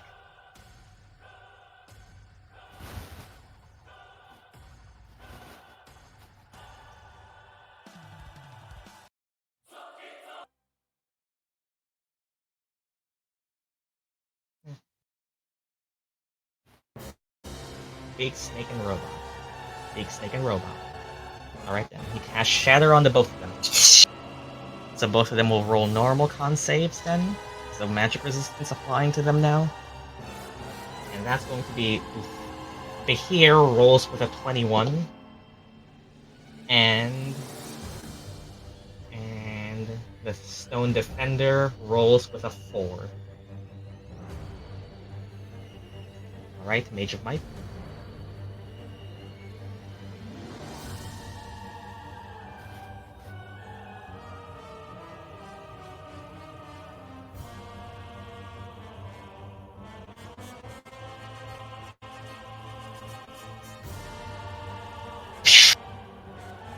That's going to be 22 thunder damage to the Stone Defender. And 11 thunder damage to the Clockwork here. No Microsoft Edge. Alright, that's your Shatter.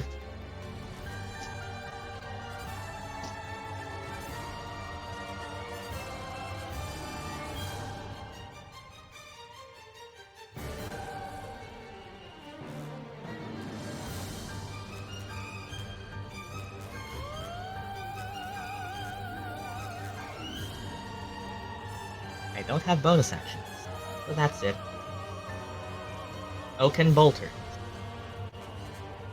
This one tries to stand up and shoot at Gyan.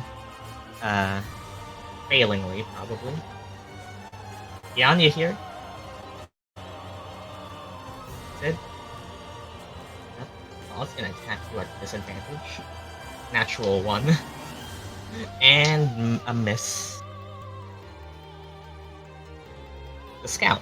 This one is gonna pop out here. Hi. Zzz.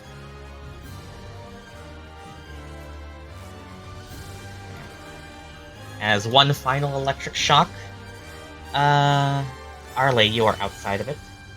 Marlet, Midnight, the Ruin Grinder, Celeste, Sinetis. Zombie is dead. Well, actually.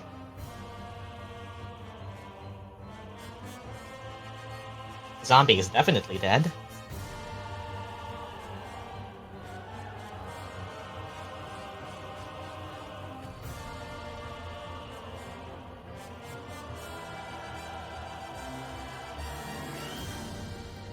Dex save? Yes, correct.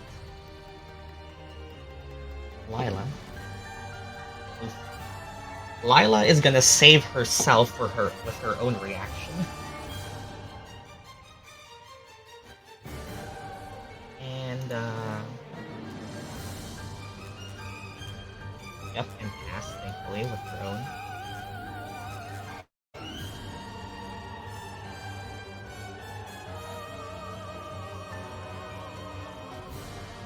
Of course. Alright, let's go one by one. Marla?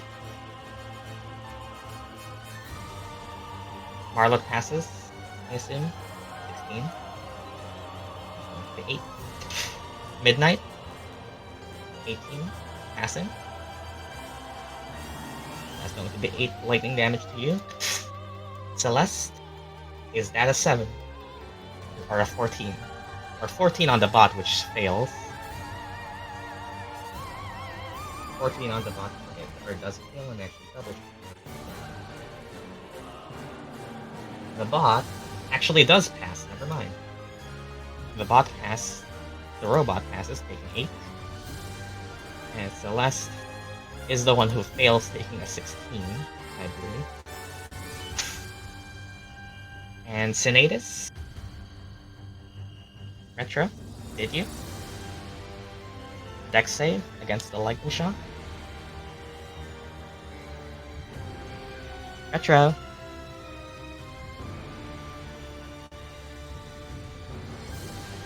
Dexterity save, please.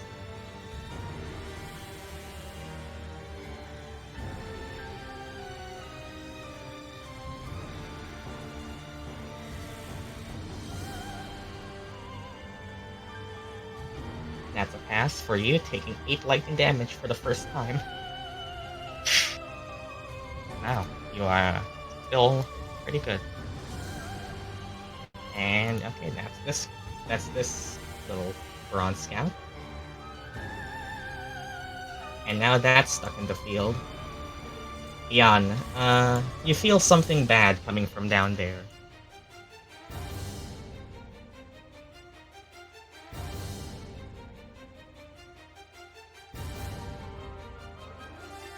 Sid?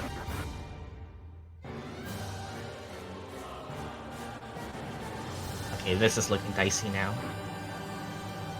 Can I not actually see them? Not from here, you can't. But you can see the familiar orange glow. Downwards.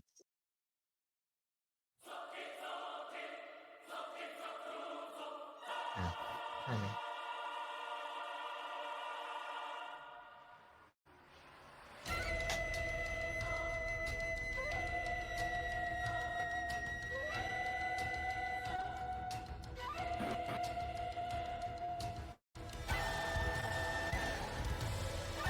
Give me a sec.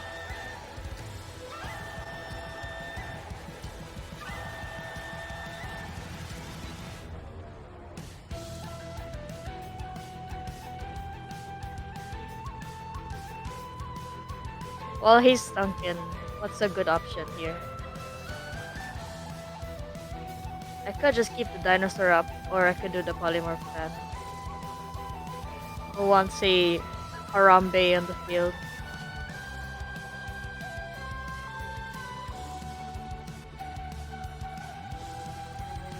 Yeah, it's 20-foot speed.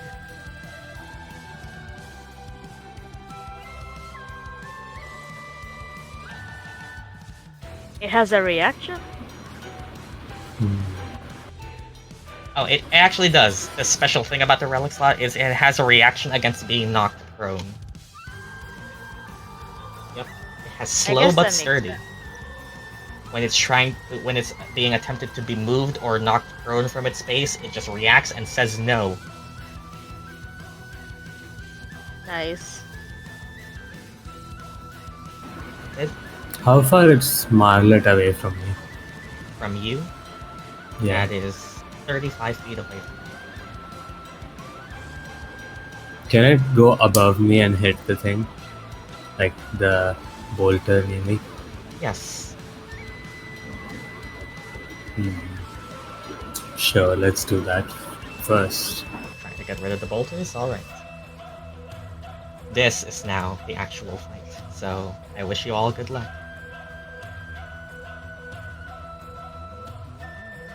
With the bolter.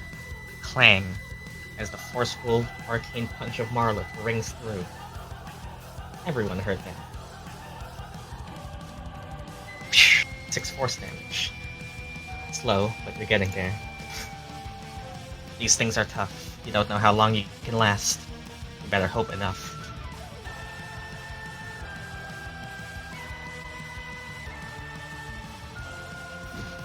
This is genuinely when I said it's a fight Wow, that can that's kill low. you. That's healing to me. Alright, 4 healing to you. Now I will be a bit more serious. For you,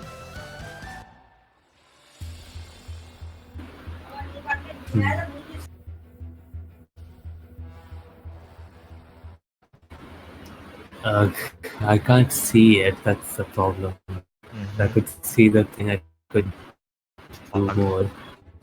Yeah. You could risk. Okay, something you actually do know. The bolter? Actually, yeah, the bolter does not have a melee attack. Oh, so it can't do anything if I like. Yeah, it would be a It disadvantage. can't. Yeah, it can't opportunity attack. It doesn't have a melee Oh, option. right. That's something It you know has to because be you broke it melee. apart. Yep. You know what? Sure. I can just move around the big thing. Let's move. Yeah, your only concern is the defender. Yeah, I'll just go down and to the left. Down fully and to the left. Like how far left? And Like here? sure, let's do that. And now you can see it. Yeah. Sune, aboard one of the other defenders. The purple glow of their mask indicates to you, Oriq. They eye you, almost with a sense of familiarity. Alright, I'm I guess gonna. talking is an option now. In this is person.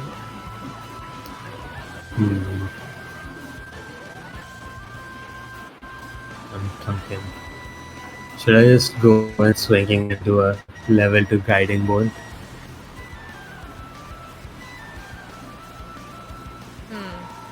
Party, what do you think? I have a free 10 that would probably guarantee hit. Unless an 18 misses, in which case we have better things to worry about. She's kind of Actually, warding them all. No, the problem is the defender below her has deflection thingy. Yep. Which I forgot how that worked, but that is. It's basically a reaction. Somebody else gets shield for one attack, not multiple. But essentially, +5 reaction to an ally, or +5 AC as a reaction towards an ally. And while she's above it, so or she's literally riding it. She up front.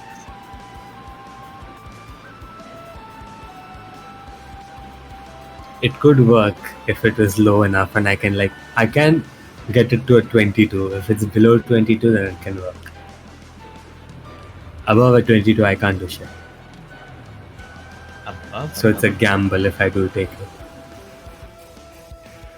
Isn't above better? And lower? No, if the +5 makes it AC above 22, then I can't do shit. Okay, correct. That's up to you to find out. Yeah, it's a gamble, but it's worth taking.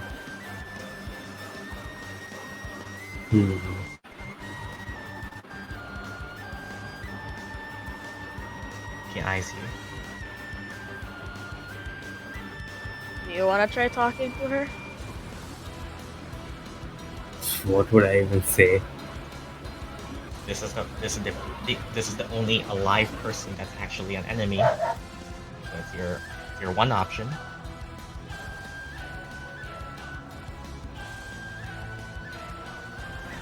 If I, as the player, am not able to think about what I would say, I don't think Gyan is in the right headspace. Then go ahead.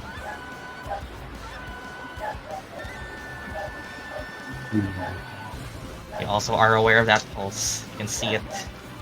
The clockwork mechanics, the clockwork creatures are empowered by her presence. You know what? Fuck it. I'm gonna do it. Okay. Tell me what you do. Okay, so the free 10 amulet to get, and then do a level 2 guiding bolt. So that would be an 18 to hit. That's going to be That's an Does that go- 18. I'm gonna see if it does anything. 18 to hit. Okay. You're relying on things that trigger up after the attack roll? Yeah, Okay. So, what happens is... because I needed to fail to be able to add things to it. 18 would hit above a 16. Reaction plus 5, that's going to be a 21. Alright, then I'm gonna... That's You know what? I would need a 3, so I'm not gonna gamble and I'm gonna flash of genius. Okay, and that turns it to... 22. Okay, go ahead.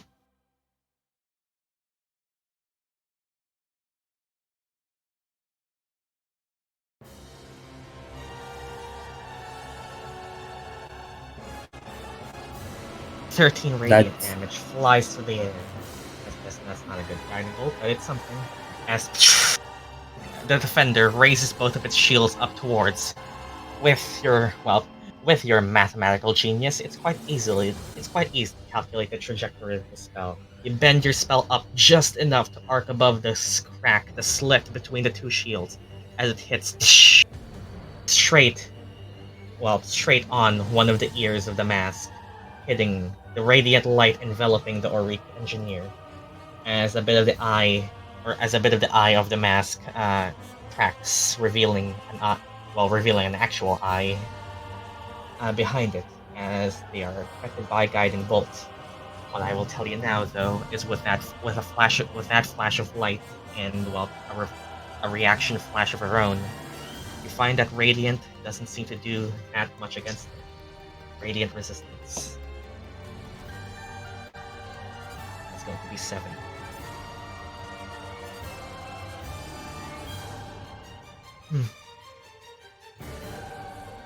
That's all she says.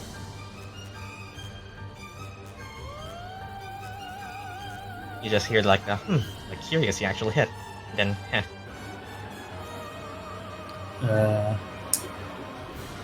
I'm not showing the health bar because this is your actual boss. You have done 7 damage.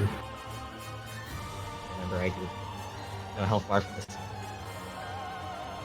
Guiding bolt has affected it.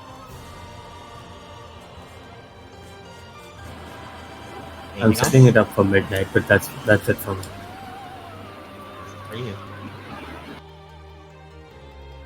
Well, this defender, it's still going to stick near the Behir, and it now has advantage on the Ruin Grinder. It was just gonna pulverize that Ruin Grinder.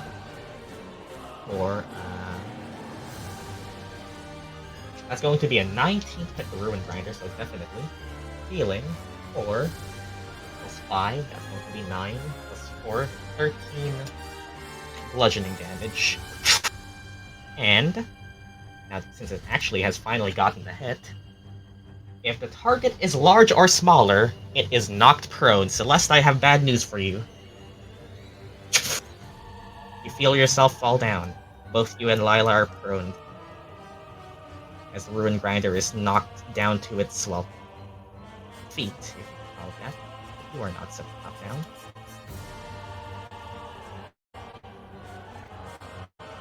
As with just one hit from the defender, its shield slam into you, and you feel the weight of, despite being a creature or a construct of equal size, it has enough, force power to knock all of you down. And that was part of the Behir's plan. Scouts are finally moving forward. This one would burrow down and onto Midnight, but it can't really gain advantage anymore because of Arleigh. It's just gonna try to hit Midnight, which attacks with a 19. I think that hits you, Midnight, right? Correct? Your AC is correct on my screen. Yes, that's going to be 3 plus 1 plus stuff that I need to look at. 3 plus 1 plus 3. So that's 7 piercing and lightning damage. I'm not really concentrating on anything, so that's just 7 damage to you. The other scout will move towards you, Gyan, and will try to bite you. That's going to just be a Maybe an 18? Nope, it's a 17, which misses you. Cobra. It's gonna... It's gonna go for the Bone Grinder, or... Did I move Marlock down one square? Had the movement but forgot to turn on my... sure. The Prone Grinder, or... It's gonna do something. Which is go above and onto the body of the incapacitated Ruin Grinder and try to go for Sinetis. And that's going to be... 18. Do you have 19 AC, Sinetis? Yes, you do. It misses you. Thankfully, this is going pretty fast. Gyan, from the back. You actually, no. For Gyan? Yeah, this thing is just gonna move and stand up anyway. Might as well go for Gyan. Gyan, you feel... This one's gonna keep track of all of their modifiers. This is gonna be a dirty 18 to hit. I think 18 is class unless you have a bonus. Can I disadvantage? Marlock? Alright. Good call. Good call. That's going to be... It went from a 12 plus 6 to a 13 plus 6. Wow. No. Yeah, I'm not taking risks with the HP I have, so let's shield. Okay. You shield. That's my reaction, but unfortunately, losing a reaction, yes. I need to stay alive. And you also heard a similar slam and Celeste's robot get knocked down, so if it's able to do that to that, then well, you think your concern is not valid. taking those risks. Your concern is probably valid. Midnight, your turn. You have a scout in front of you, giving you disadvantage on your ranged attacks. That's unfortunate. And you have advantage on the fox. Stab the fucking scout. Alright. You have advantage on the fox. And you have the 20 thing. Hi.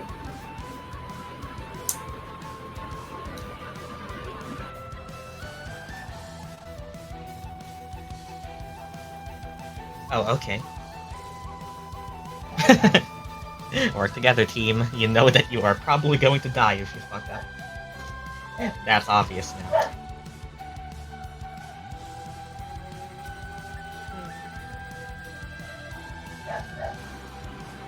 Well, my first plan was to polymorph Murdock. Now I think, what if I just polymorph Ozzy? I'm gonna move them.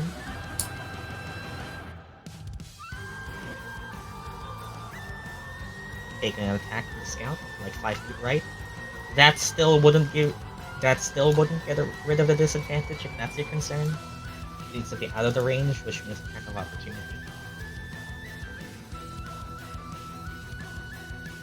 10 feet right would get you out of it, but it would also be attacked.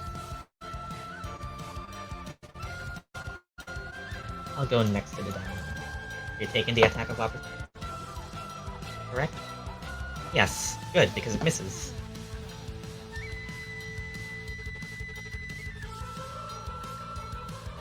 So one would be an advantage and one is normal. If you're firing both at I'm gonna hex the fox. Oh. We discussed this last time. You remembered that you don't because patronless. Oops. Oh yeah. He would have one, right? One use of it left. Yeah, the thing... Okay, yeah. I'm gonna trust you on that you still have it, which means you didn't use it since then. Because last time you said it... Yeah, last time you said it, then you corrected yourself, said that, oh, no I don't, and I just kinda went with it. I also remembered that you had it. If you think you have it, I will trust you there. Because I already did bonus action that time. Okay, then I trust you. It's okay, so Hex Curse. Alright. With the last remaining power of your patron still within you, you set the cursed magic upon them. As you get a better look at this figure. I swear you've seen that before. Eldritch Blast. Well, if this ain't a rivalry.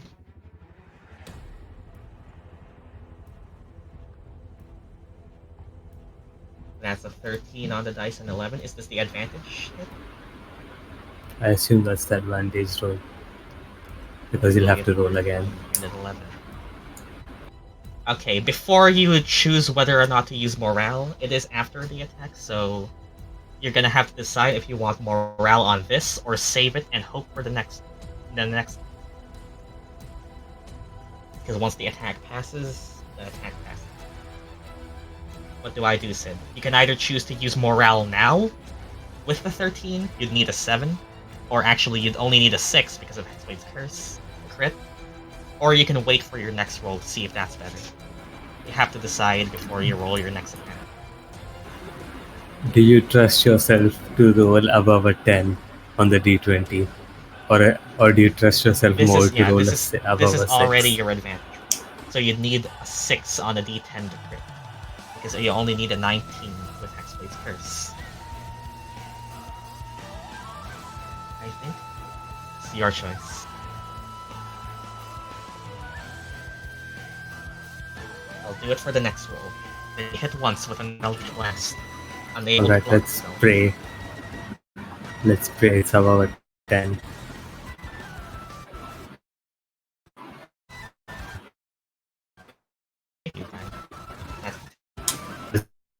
Not above. That is still going Yep. both us. Neither crit.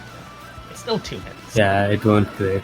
As your arcing black bolts curve around the stone defender, hitting this Oriq. You are a marksman. You've done this enough times. Even though you don't have your full strength, your reliable talent still is enough to get you through this. You hit once and hit twice when it matters. Deal your damage. Going to be 21 force damage. This one, not resisted. Good job. As that's going to be an amount of damage I keep track elsewhere. Now, you see her look to you, and you actually hear a voice. You hear a sigh of frustration, and you just hear in the fog. Just this once. It's not, if you want to talk, it's probably you who can Fuck actually you. is in the right headspace to talk. I'm trying to think what Arleigh would say to her. Just this once. And Iron Cobra is gonna also join Sinetis on the battle atop the Ruin Grinder. That's going to be another miss because Sinetis has way too good AC. Celeste, both you and you are currently compromised in a prone position because your robot is prone. There isn't enough space inside the robot to stand up, and it can't stand up because it can't move.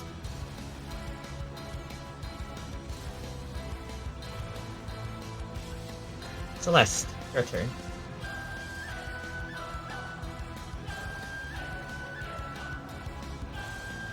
And if you stay here, well, that guy here has a lightning charge. So what, do I just stay down? You can exit You could leave it. and leave Lila there. Wait for her. She goes before the Bakir, I think. She does. You can both exit, but you have the Ruin Grinder still does have this round and the next with your spell charge on it. Yeah. This is a choice for you. You currently cannot move because of being restrained by the Bahir. And while considering it has a lightning breath charged, I think you can predict what it's gonna do.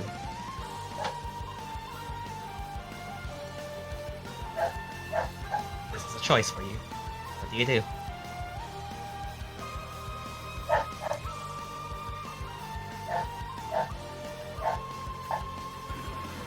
Can she not do anything to break restraint? She can take an action as the Ruin Grinder to try and break restraint, same as normal. But that's the Ruin Grinder. That's a whole action. How much health do you have? On your token, I have you listed as having 16 of 69 health. Well, not nice right now. You currently have 16 health. You don't fancy risking another lightning breath. You or Lila, in fact.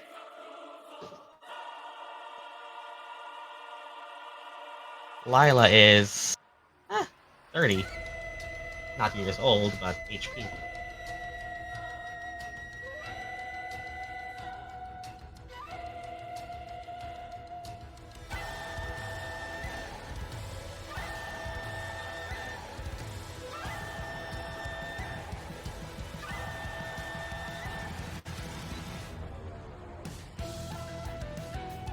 It is Celeste.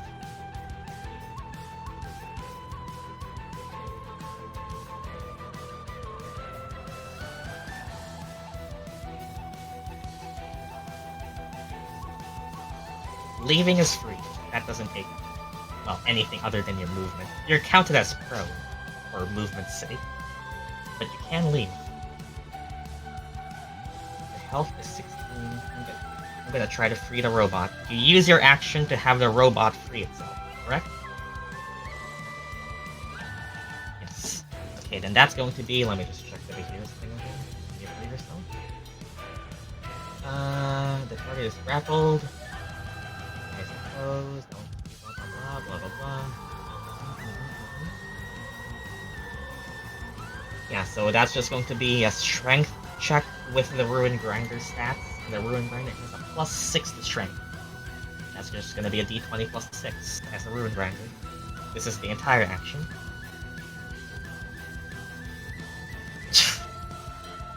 Unless you have any inspirations, you can't change it.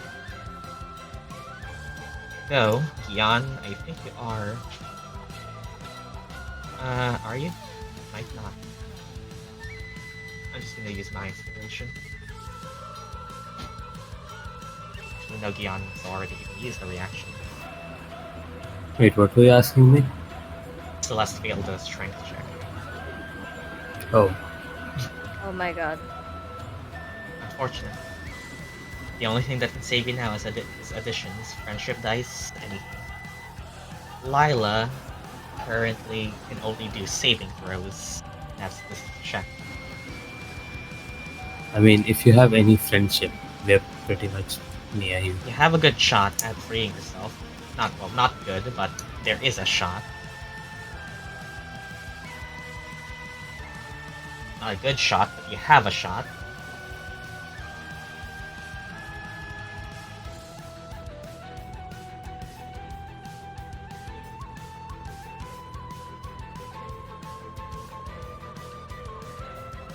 D4, yep, for a friendship dice.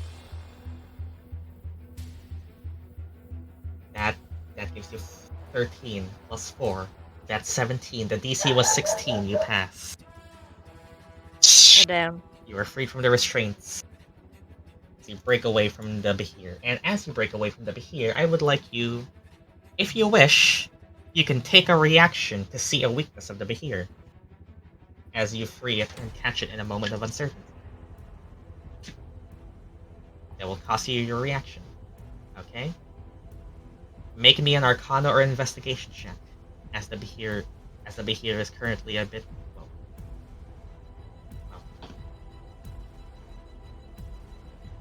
Arcana or Investigation, as you check a weakness of the Behir. 14. Is that the best you got, or do you want? Is that the best you got, or do you want more? Depends on how much you want to know about this Behir. Currently, it's still nearly full health. You might want to know more. So up to you. This is a weakness you can get from it. I don't have more.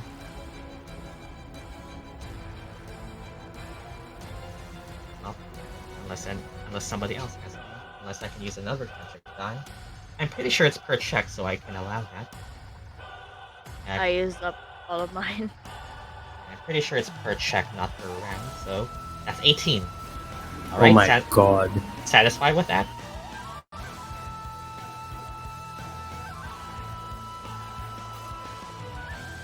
mean, it's an 18. Official bid to change our rolling die to d4 so that still I can hit everything.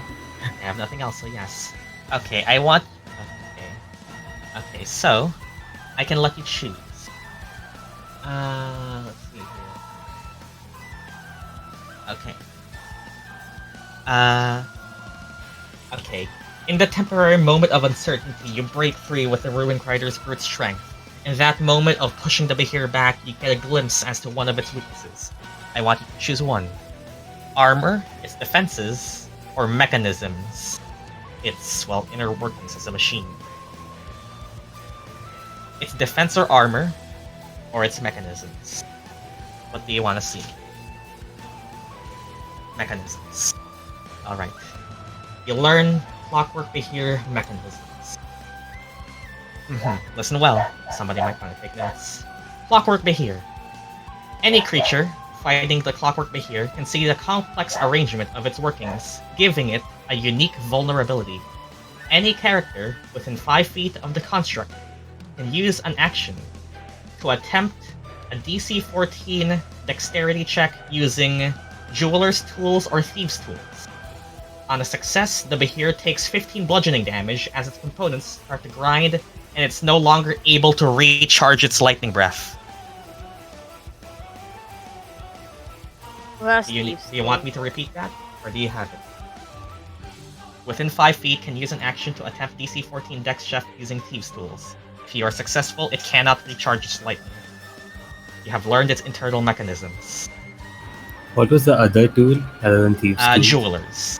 If somebody here somehow is proficient with jewelers. I'm pretty sure the Artificer is proficient. I have Thieves' Tools, not Jewelers. Yeah. So a DC 14 Thieves check. If you pass it, it takes 15 bludgeoning damage and can no longer recharge its lightning breath. You have to be next to it, though. Okay. No Tinker's Tools? No. But I think Gyan is still proficient in either. But it does have to be Dexterity, yeah. I think Artificers get Thieves' Tools at base. Yep. Yeah, it's Dex, not Int, but you're still able to have expertise in it. You learned that. Yeah. Do you just shout it? I assume so. Yes. Gyan, you hear that? You are probably their best shot at doing this. Yep. If you want to attempt it, it's gonna use its lightning this turn. You know that. But you can permanently stop it. Okay, Celeste. Well, first of all, that was just an action. You can stand up.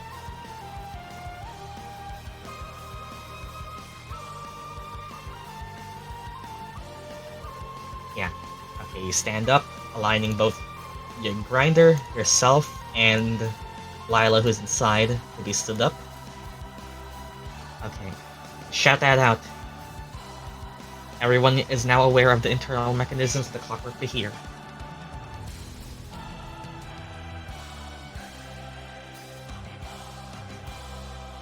Okay. Any movement, or are you staying there, as well as bonus actions?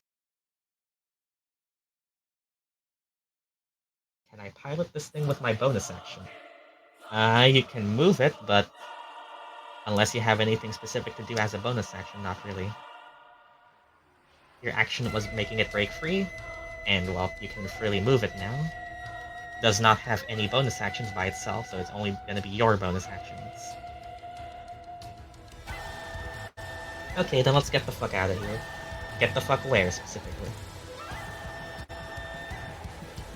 You have a couple directions you can go. I suppose right would be your safest bet. Yeah, how far? You have your full movement speed. I don't know if you have Boots of Speed up. I think you do. You probably do. You might have done so because you reused. She did when getting in. Yeah, and well, that's it. Okay, as far as you can go would be like 60 then. I'm gonna assume Stay you within have, the aura, I think. I'm gonna assume you have Boots of Speed on, which means Who else? Remind me again who as has far the as far as potion. you can go with the mech. Okay, that's an important thing. Okay, so the mech. Okay, here's the thing with the mech. The mech can go up to 15 feet further with its own movement because it had to stand up from prone. It only has 15 feet more by itself. The mech had to stand up.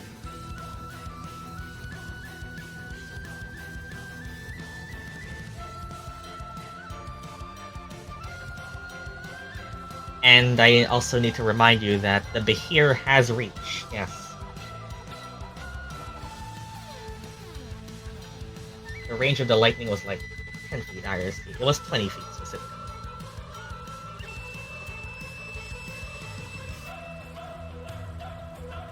Oh, it doesn't matter. If you go all 15, it might, because you're already 5 feet away from it. You can go all 15 and use the rest of your personal movement to step out and let the mech die.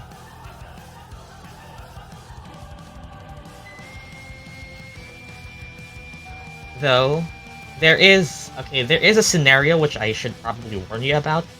The Behir can take an attack of opportunity. One of those attacks could just be a restrict again, and you'll be stuck there. You won't be prone, but you'll be stuck there if it uses that and hits. Oh no, wait, I got it. That is something you have experience with, and I can just tell you. If it hits with an attack of opportunity, that's a constrict, and it's smart enough to be able to figure that out. Healing word on Lila, level 1. Okay.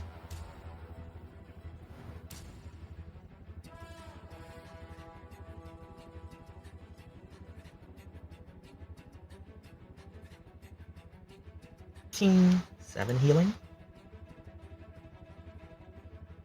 That's it. And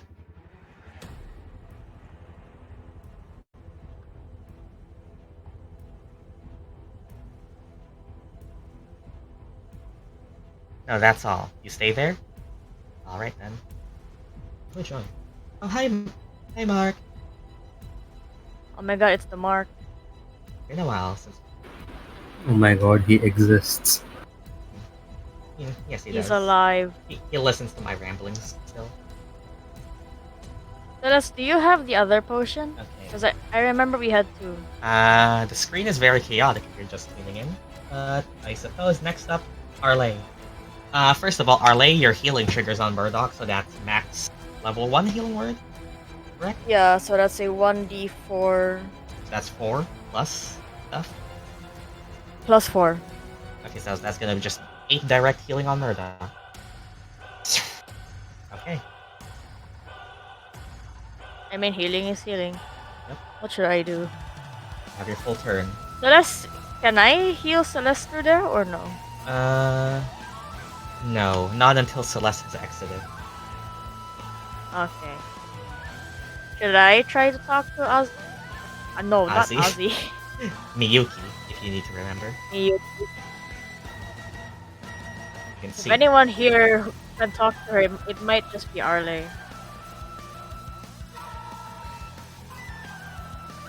Oh yeah, it's her turn next. Yeah, it's good. Wait. I Is could do a Lila- funny and try to just polymorph her into something else. Or if Lila is first. Check the speed. What's the best shot? Talk to her, polymorph her, or just attack her? Polymorph exempts the talking option if it succeeds. True. I mean, Arleigh can Yeah. speak to her as an animal still. Okay, you know what? That's a fair point, honestly. That is true. You know what? Yeah, that is true. Your choice. What does the party think? What level is counter spell? Third at base. Polymorph is. Mm-hmm. I mean, what's to say she doesn't have 4th level counter spell? you did see her one moment that I show it, it's not that. That's just the base, as always. So if anyone was cheeky and saw the spells that she had, no, those were not the spells she had.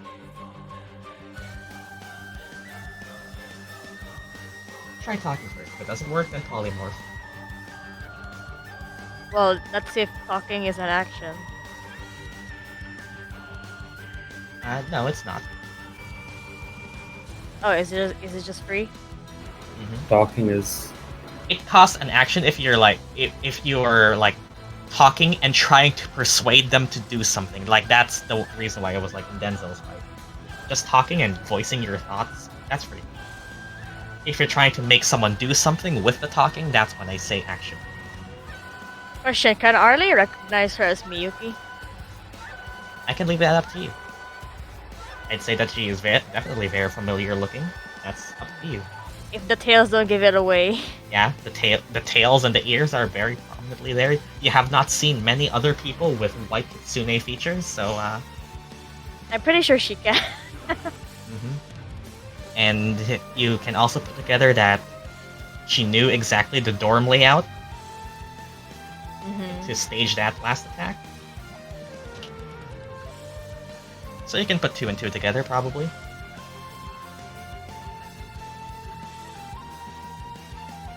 Okay. Let me think on what to say. You can talk and get a conversation out. Once you start to want to make talking do something, that's when you ask to use an action for something.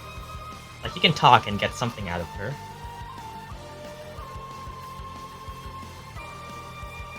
Like you can start a conversation. That's weird.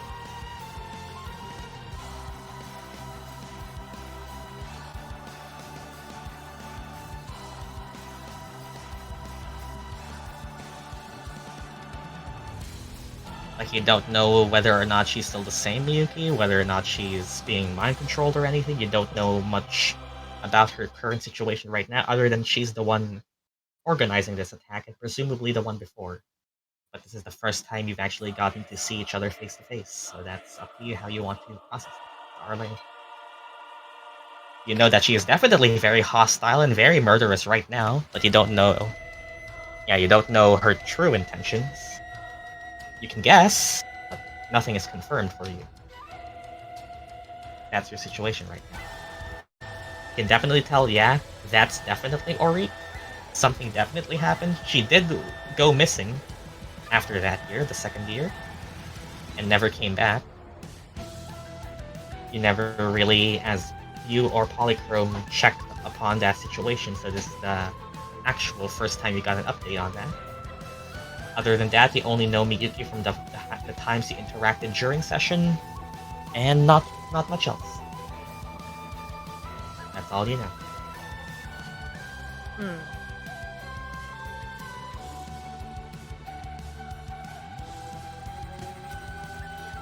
You also know that Murdock is Oriq and Murdock's being attacked. That's something.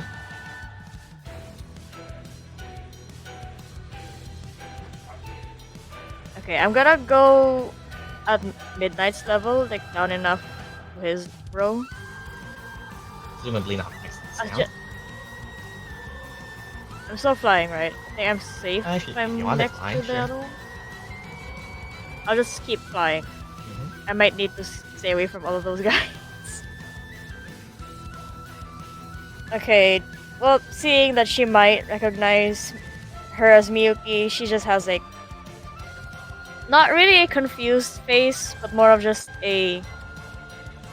She's trying to be as level-headed as she can, since everyone's currently dealing with other shit. She's just like, wait, Yuki? Is that really you? You joined them too. What was that last thing you said?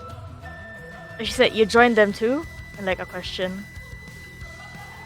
You see the ears flop down, like, yeah, she heard that. And well, she points an open sleeve to you and just and doesn't attack yet, but says, yeah, it's me. It's not her turn yet, so she can't attack, but yeah. She does. Okay, she seems sane enough to hold a conversation. You confirm that. Okay. Wait, we can talk out of initiative, Yep, right? you can. That's something I allow. Gyan sort of has a look of realization because he was too caught up in like doing shit. He just says, "Oh wow, damn, you have grown." He just mutters on this bed, but she can probably hear. Yes, I have. He does sound cold, like the tone cold. Yeah. But I wish you hadn't used their powers to accomplish this. Is that something you're saying? Yep. Okay, repeat that again so I can catch that. He just says he wishes that she hadn't used their powers to accomplish this.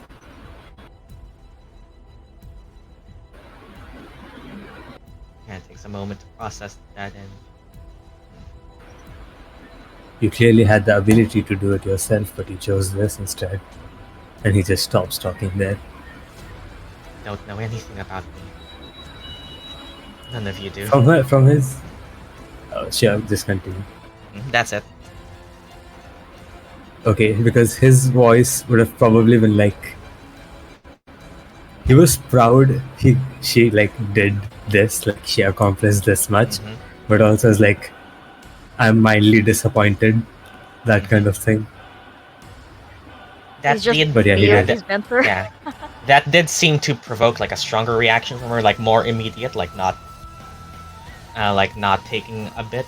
But yeah, she goes like almost defensively. The tone of someone like the tone of you trying to like talk to someone, like trying to scold them, and they try to react defensively. That's the kind of response you got. You don't know anything about me. None of you ever did. He just mutters under his breath. We never had the chance. And then doesn't say much more. Well, that seems to be all she's talking about, but you can gather that she is sane, she is able to think, she recognizes you, and she's aware of what she's doing. That's what you get from that. Anything else you are trying to say, talk, or is that the conversation? Arleigh's probably listening to all of this, and she'll just ask one more, like, okay then, why are you doing this? You do know the others are here, right? Are you really wanting to hurt them too? It takes a few seconds, like enough to still be within the 6 seconds, but wait, time is complicated. But yeah, it takes a bit longer to process that one, and she continues to point that open sleeve towards you. You recognize the casting, or the motion of a casting, and she simply says quite quickly, how do you know that you know what you're doing? I could have worded that better, but yeah. And what do you think you know? Yeah, that's probably the better word. Like implying that, well, do you think you know the full situation?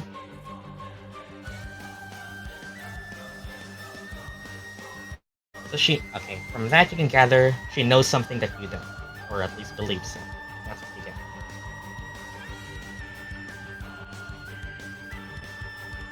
Well, she's the healer. The most healer thing she'll reply is, well, one thing I know is I'm keeping these guys alive.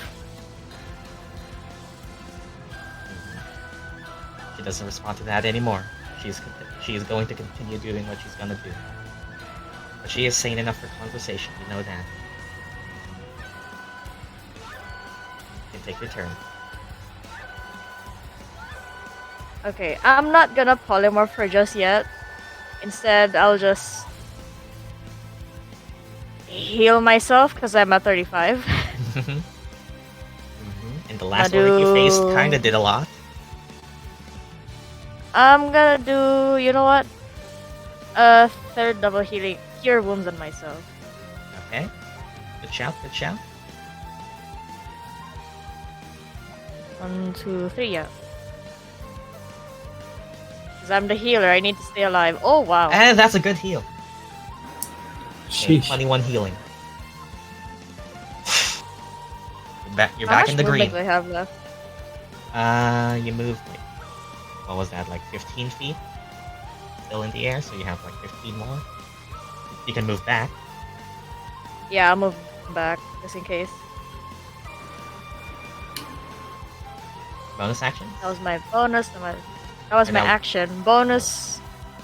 I'll move the totem downwards a bit so that Gyan is in it. Oh. Is that enough? Yeah, like there. Okay. Let's go. Is that it? And I think that's my turn. Okay. Then someone will pop out from the ruin grinder, since you were holding a conversation that she could hear. Lila just asks and pop out. And looks to Arleigh. Did you say Miyuki? She has this look of concern on her face. She's talking to you. Arleigh. She She- nods carefully. That one. She looks to where the fog is, like looking like she's not willing to believe it, but she's trying to process this. Miyuki. Oh yeah, this is your first time meeting them, I think. It's hard to explain, but you're not gonna wanna learn. You're not gonna like what you're gonna learn. And let's just say she's not the first. Well, actually, they have met. You were all in the same dorm, even Miyuki. Miyuki was working there. No, I mean the Oriq. At the like- Oriq version, yeah. The people who have like Yeah. turned to the Oriq. Just clarifying that yes, Lila does know who Miyuki is. But yeah, this is her knowing now. And Lila says this. I know you're all doing most of the work right now, but don't kill her. That's all Arleigh needs to hear. Wasn't planning on doing it. I'll make sure they won't. I'll help you out. Just oh, and she pops out and okay, let's try to deal with the Stone Defender once finally. Lila, can you please roll good? The answer is no. Wow. She's The too only- unused to these circumstances. She only has a +6 to hit. That's going to be a 12. I don't think that's anything in this field. Well, she can still give someone a saving throw advantage within 30 feet of her, so remember that for anyone who's close to her. But yeah, Lila voices a request. Don't kill her. Now, If anything, we're trying to talk to her right now. now, you actually gets it through.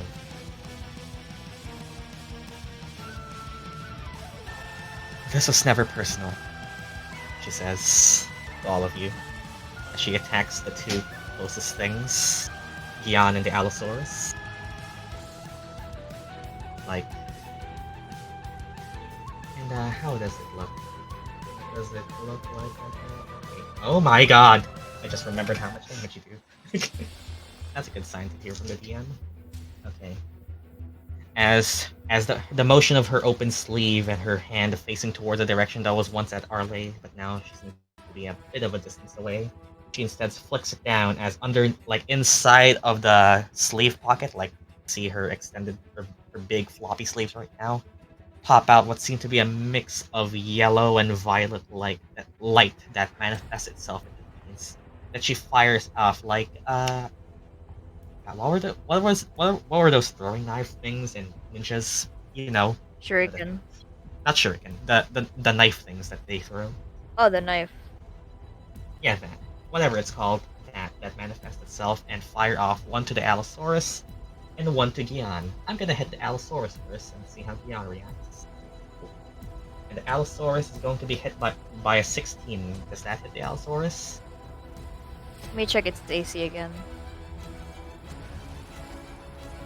What's her A? It has 13. Yeah, it definitely hits. Yeah. And you see the Allosaurus get harmed with this psychic light energy. For shit damage, but 5d6. And the other hit goes towards Gyan, who I think still has a shield up. Nice, almost fell Yep. off. Miss you. Almost with a very unprofessional throw, like she wasn't giving her all in it. But you saw it hit the Allosaurus, and the Allosaurus, well, looking like that was indeed a powerful throw, but she keeps her robot company, I guess. That's it for now. No bonus. Nope. Bolter. No conversation. Conversations are not. Recharge? Bolter? Let me check. Their recharge is not that. It's not recharge. So instead, what it's going to do, it's going to try harpoon the Allosaurus to try and keep it. And the Allosaurus is definitely going to get hit by this harpoon, so it's going to take 7 plus 4, 11. Okay, 11 piercing damage towards the Allosaurus. And the Allosaurus is currently grappled. And, it's grappled. The Allosaurus is currently grappled by the harpoon of the Oaken Bolter, meaning that it cannot move in a direction that goes away from the bolter. It can only move towards or side to side from the bolter at an equidistant range. And the other bolt is going to go to... let's go to Marlet. Marlet's going to be hit with an 18. Does Marlet get hit? Oh, that hits him. Marlet's going to get hit with 2 plus 7. That's going to be 9, 13 piercing damage. The bolter. Allosaurus is currently grappled and cannot move away from the bolter. Not restrained though, so you can still do Can it. it still attack? Yep, it can. It's just Yeah, actually harpooned. it will just do what it's supposed to do and keep targeting the defender. Please hit this time.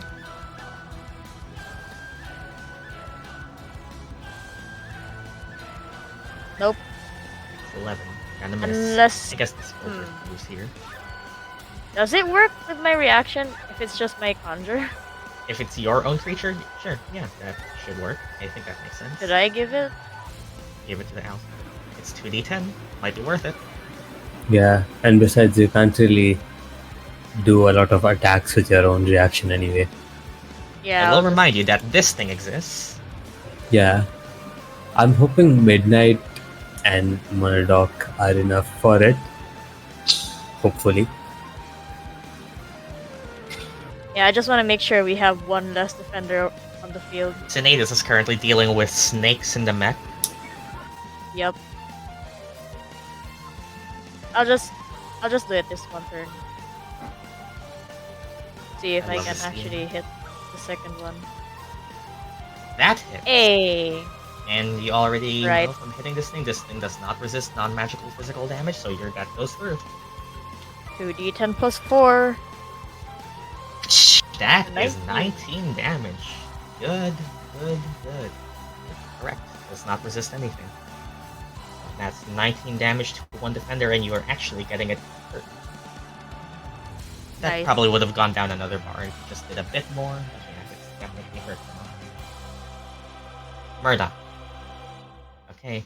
Murdock still has that thing charged if you want something to do with it. Murdock can probably put down one of the defenders right now, if you want. Or attack the Behir. Or just attack the overclocked one, but that would leave Murdock without another action. What do you want Murdock to do? Murdock's about the- TPS. How about taking down the defender next to the Behir? That would make the Behir lose its defense. Want that? People? Murdock say can go for the also woman's sphere. acidic sphere these three. Like these three. Though, acidic sphere does probably have a caveat now, is that all of these clockwork creatures have magic resistance thanks to Miyuki being present. So acidic sphere is now going to be less useful. Because they I'm have assuming advantage. that's a ability thing and not a spell. Yeah, magic resistance is the innate ability in a lot of monsters that just simply says they have advantage on saving throws against magical effects. That includes spells. Yeah, okay. So your AoE spells are now just going to be less effective so long as Miyuki is active. I mean, Lila requested we don't kill her. Polymorphing her would be easier. That's up to you to figure out. I feel like Arleigh would be the one to do that just for the sake of, okay, we're not killing her.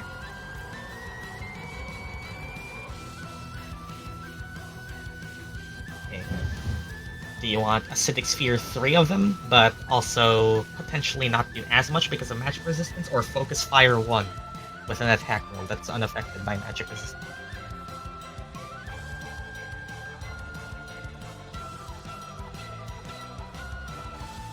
Kill her and revive her. Wanna pay for the diamond? Focus Fire. Okay. Then I'll have to ask you, is it is it another chromatic orb situation? She could do 1,000 Rivers, but that's probably not going to be as effective as chromatic orb.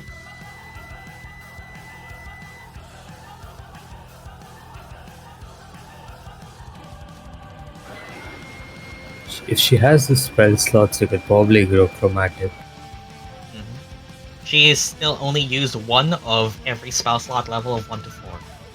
So she has 3 level 1s, 2 level 2s, 2 level 3s, 2 level 4s, and 1 level 5. A 3rd level spell slot could be enough to put down the Clockwork Defender. If you are really desperate and want to make sure, a crit could do it in. I'm not going to give you the exact HP, but you've been fighting these things long enough to have an approximate guess of what that HP bar could mean. So up to you to decide. Chromatic Orb is 3d8 at first level, 1d8 for every level above first. The party one. 3d8 at level 1 for any elemental damage type that she wants. Doesn't really matter against these things. Level 1 is 3d8, probably won't do anything significant. Starting level 2, it's 4d8. Level 3, it's 5d8. If it crits, double. What are we thinking? If it crits, you can probably guarantee put down one of them unless you roll really bad. That's something Murdock can probably figure out. Murdock does also have Bardic Inspiration if it's just bad enough, but you want damage anyway.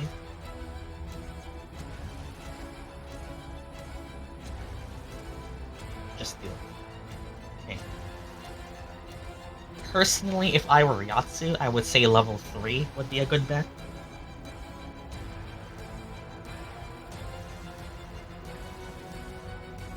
But level 4 could definitely make sure it happens. Murdock has reactions, but they're counterspell and shield, so not like it would be affected by this. There is spell slot abundance, level 4. Yeah. Murdock has other spells, Temporal Shunt, Confusion, which isn't going to be as useful. Murdock can Thunderstep someone who wants to get out. Remember, Murdock can teleport someone out to safety if you want her to do that. Then there's 1,000 Rivers, Chromatic Orb. Murdock does have healing, so Murdock can heal himself. But if you want damage now, Chromatic Orb is probably your best shot. Am I hearing level 4 Chromatic Orb? Is that what you want?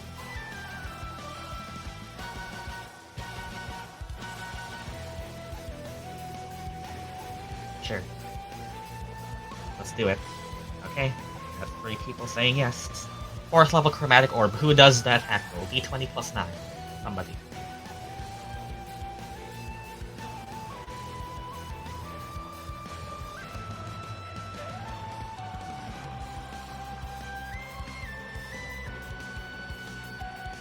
Who do you trust to roll it? That's 27. Do you want to use the D10? Do it. Level 4 is 6d8. So that's 6d8. That's going to be an average of...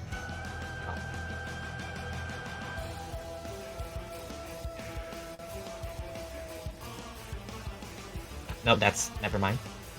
6 times 4... 5... The average of 6d8 is 27 damage. That's the average.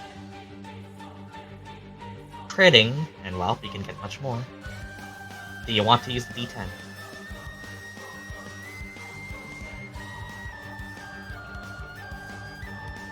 I'm seeing one yes for use the d10. Gyan.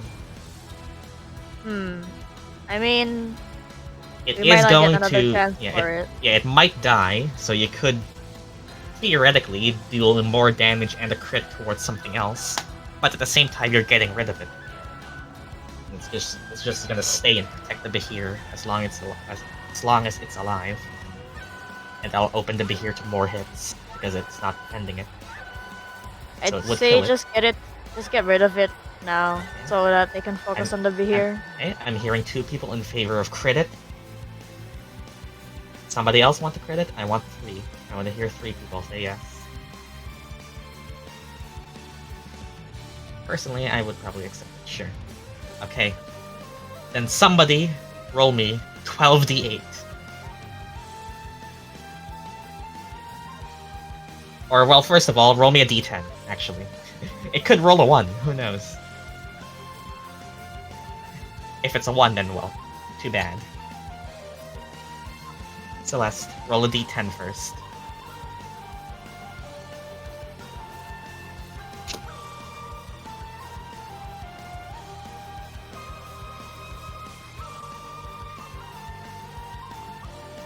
Nine. That's enough. Murdock charges a spell. This ball of acid concentrated in front of her, ready to shoot. The feeling of morale from Lila charges it up. The best it can be. This thing will hit. And hit it will, as that is going to be a natural 20 due to the addition. Somebody rolled a 12d8. Come on. You deserve this. 12d8. Tell it. Just say 12d8.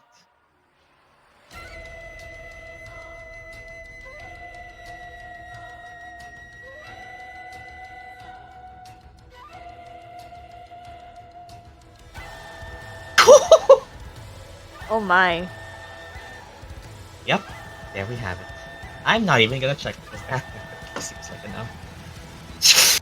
This ball of acid coursing through the air, its pulsating blobby sphere just spinning clockwise in the air. This swirl just morphs itself into a spike, a cone with a tip, as it fires itself into the stone defender like an arrow. That little circular head of it, with that glowing light signifying a face or a head or whatever, it's pierced straight through by this acidic ball. Well, acidic arrow, more like, not the spell. But, well, same thing is done. As with a hole across, well, a hole through its face and through the back of its head. It is gone. The stone defender falls. The Behir is less defensible.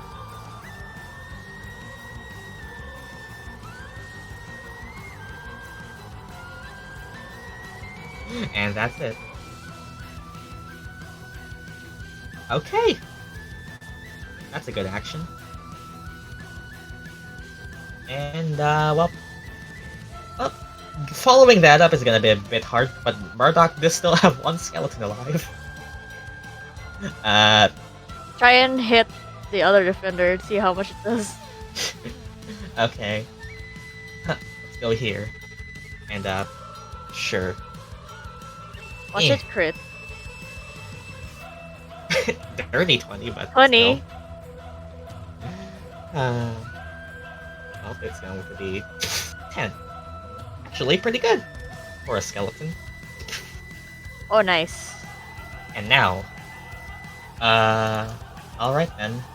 Oh no. This is gonna be a thing. Well, Celeste, you're in the line of fire.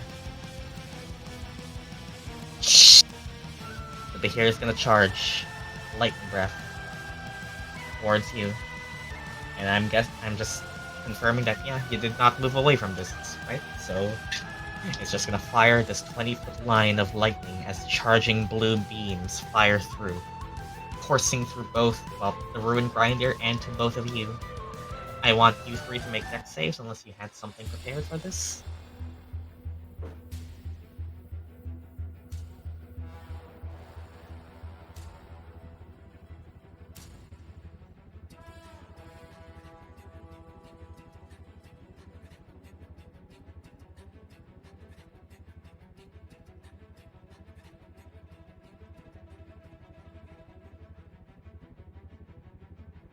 Yes. That's 12. That's 16. For what and what?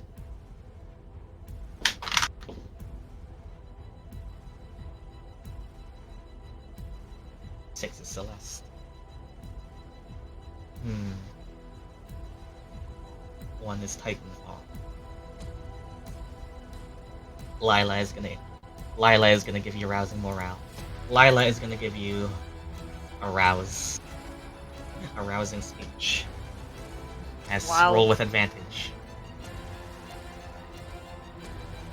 She's not gonna save herself. Damn it. Well, she shows Ray Y. And well, she does have good dex. She rolls. Not good as well. A lightning charge fires through 20 feet long through the both of you. Gyan, I don't think you can reach them. I don't think so, actually. So unless somebody else has anything to save them, this is gonna be a Behir lightning strike. 12d10.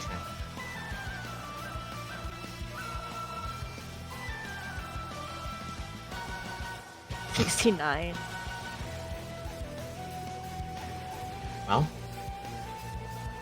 I think that gets both of them down. Yep, both of them go down. Lila and Celeste both take a hit, fall unconscious inside the mech.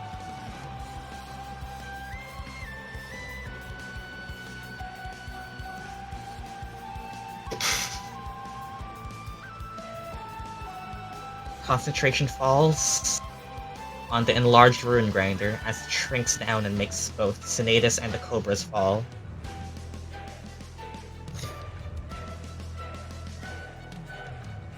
Yeah, 69. Is that really how you want to go down? Wow. Also, Celeste, I suppose that means to gain 1 point of exhaustion, the point system that ticks down from 1 to 10 because of how we use Strixhaven. And that goes on a recharge. The Behir is still strong. Stone Defender. Reaction is back.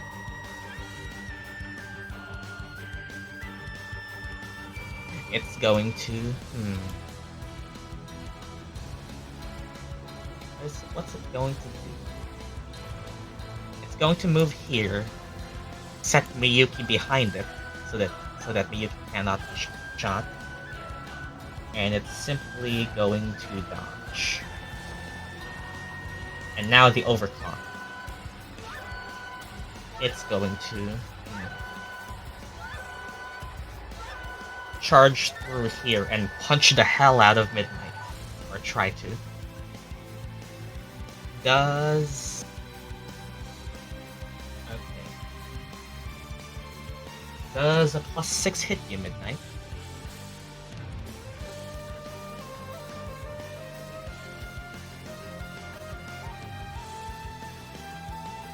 Does a 16 hit you, I mean?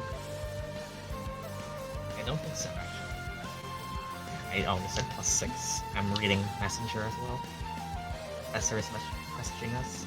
Oh, okay. Well, now, those who want to take their reactions may try and put this one down.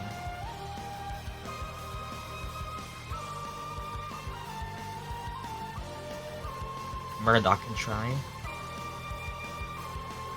Though I will say that since this one is probably the biggest overclocked creature yet, this one may require the most damage to put down.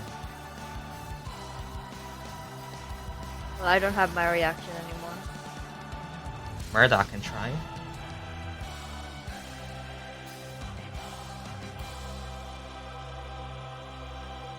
You want Murdock to try?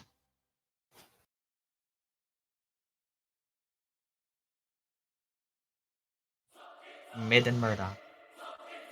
Mid is currently locked in melee, and does not have a Hexblade weapon out because, well, patronless.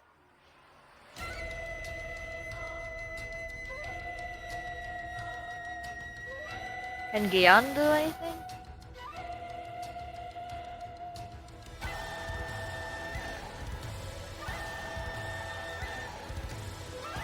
Nope. Murdock can try, but I want you to decide if you want Murdock to cast another spell or a cantrip. This thing is big. It may require a lot more damage to put down. What spells can she use? The best one that's an attack roll is Chromatic Orb. There's the regular cantrips, Firebolt, and the rest. Those are her attack rolls, and, well, Thousand Rivers, but that's multiple attacks. 2d6 each. Theoretically, it could do more damage, but it's also just more attacks, which means more things can miss.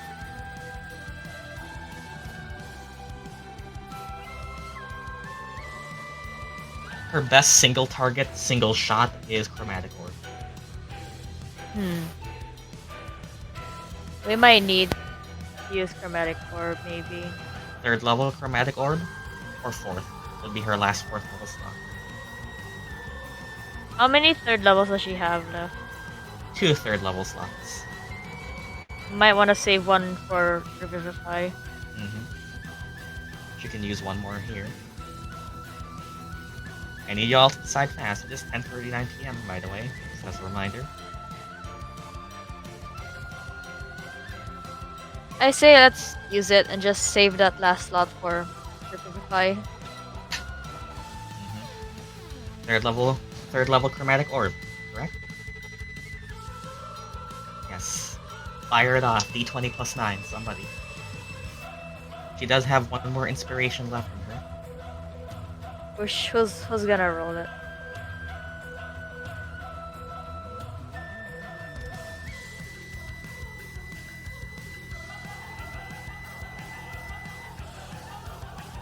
Celeste has good luck.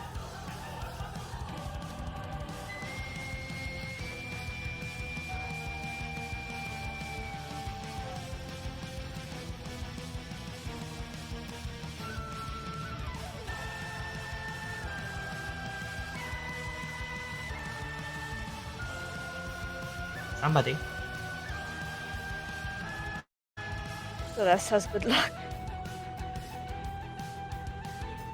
I can roll it, but I don't trust my luck.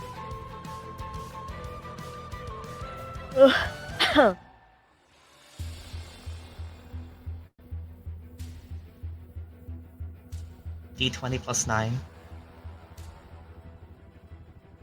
See?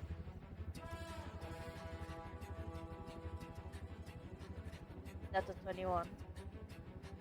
And that's a 21. That's enough. That's going to be 5d8.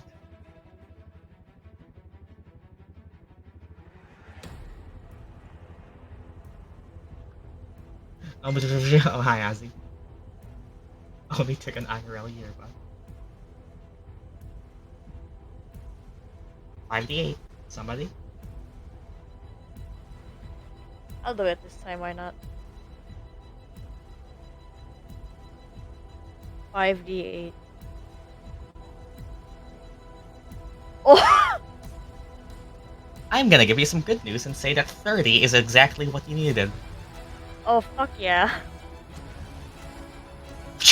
Another acidic ball. Murdock is on a roll.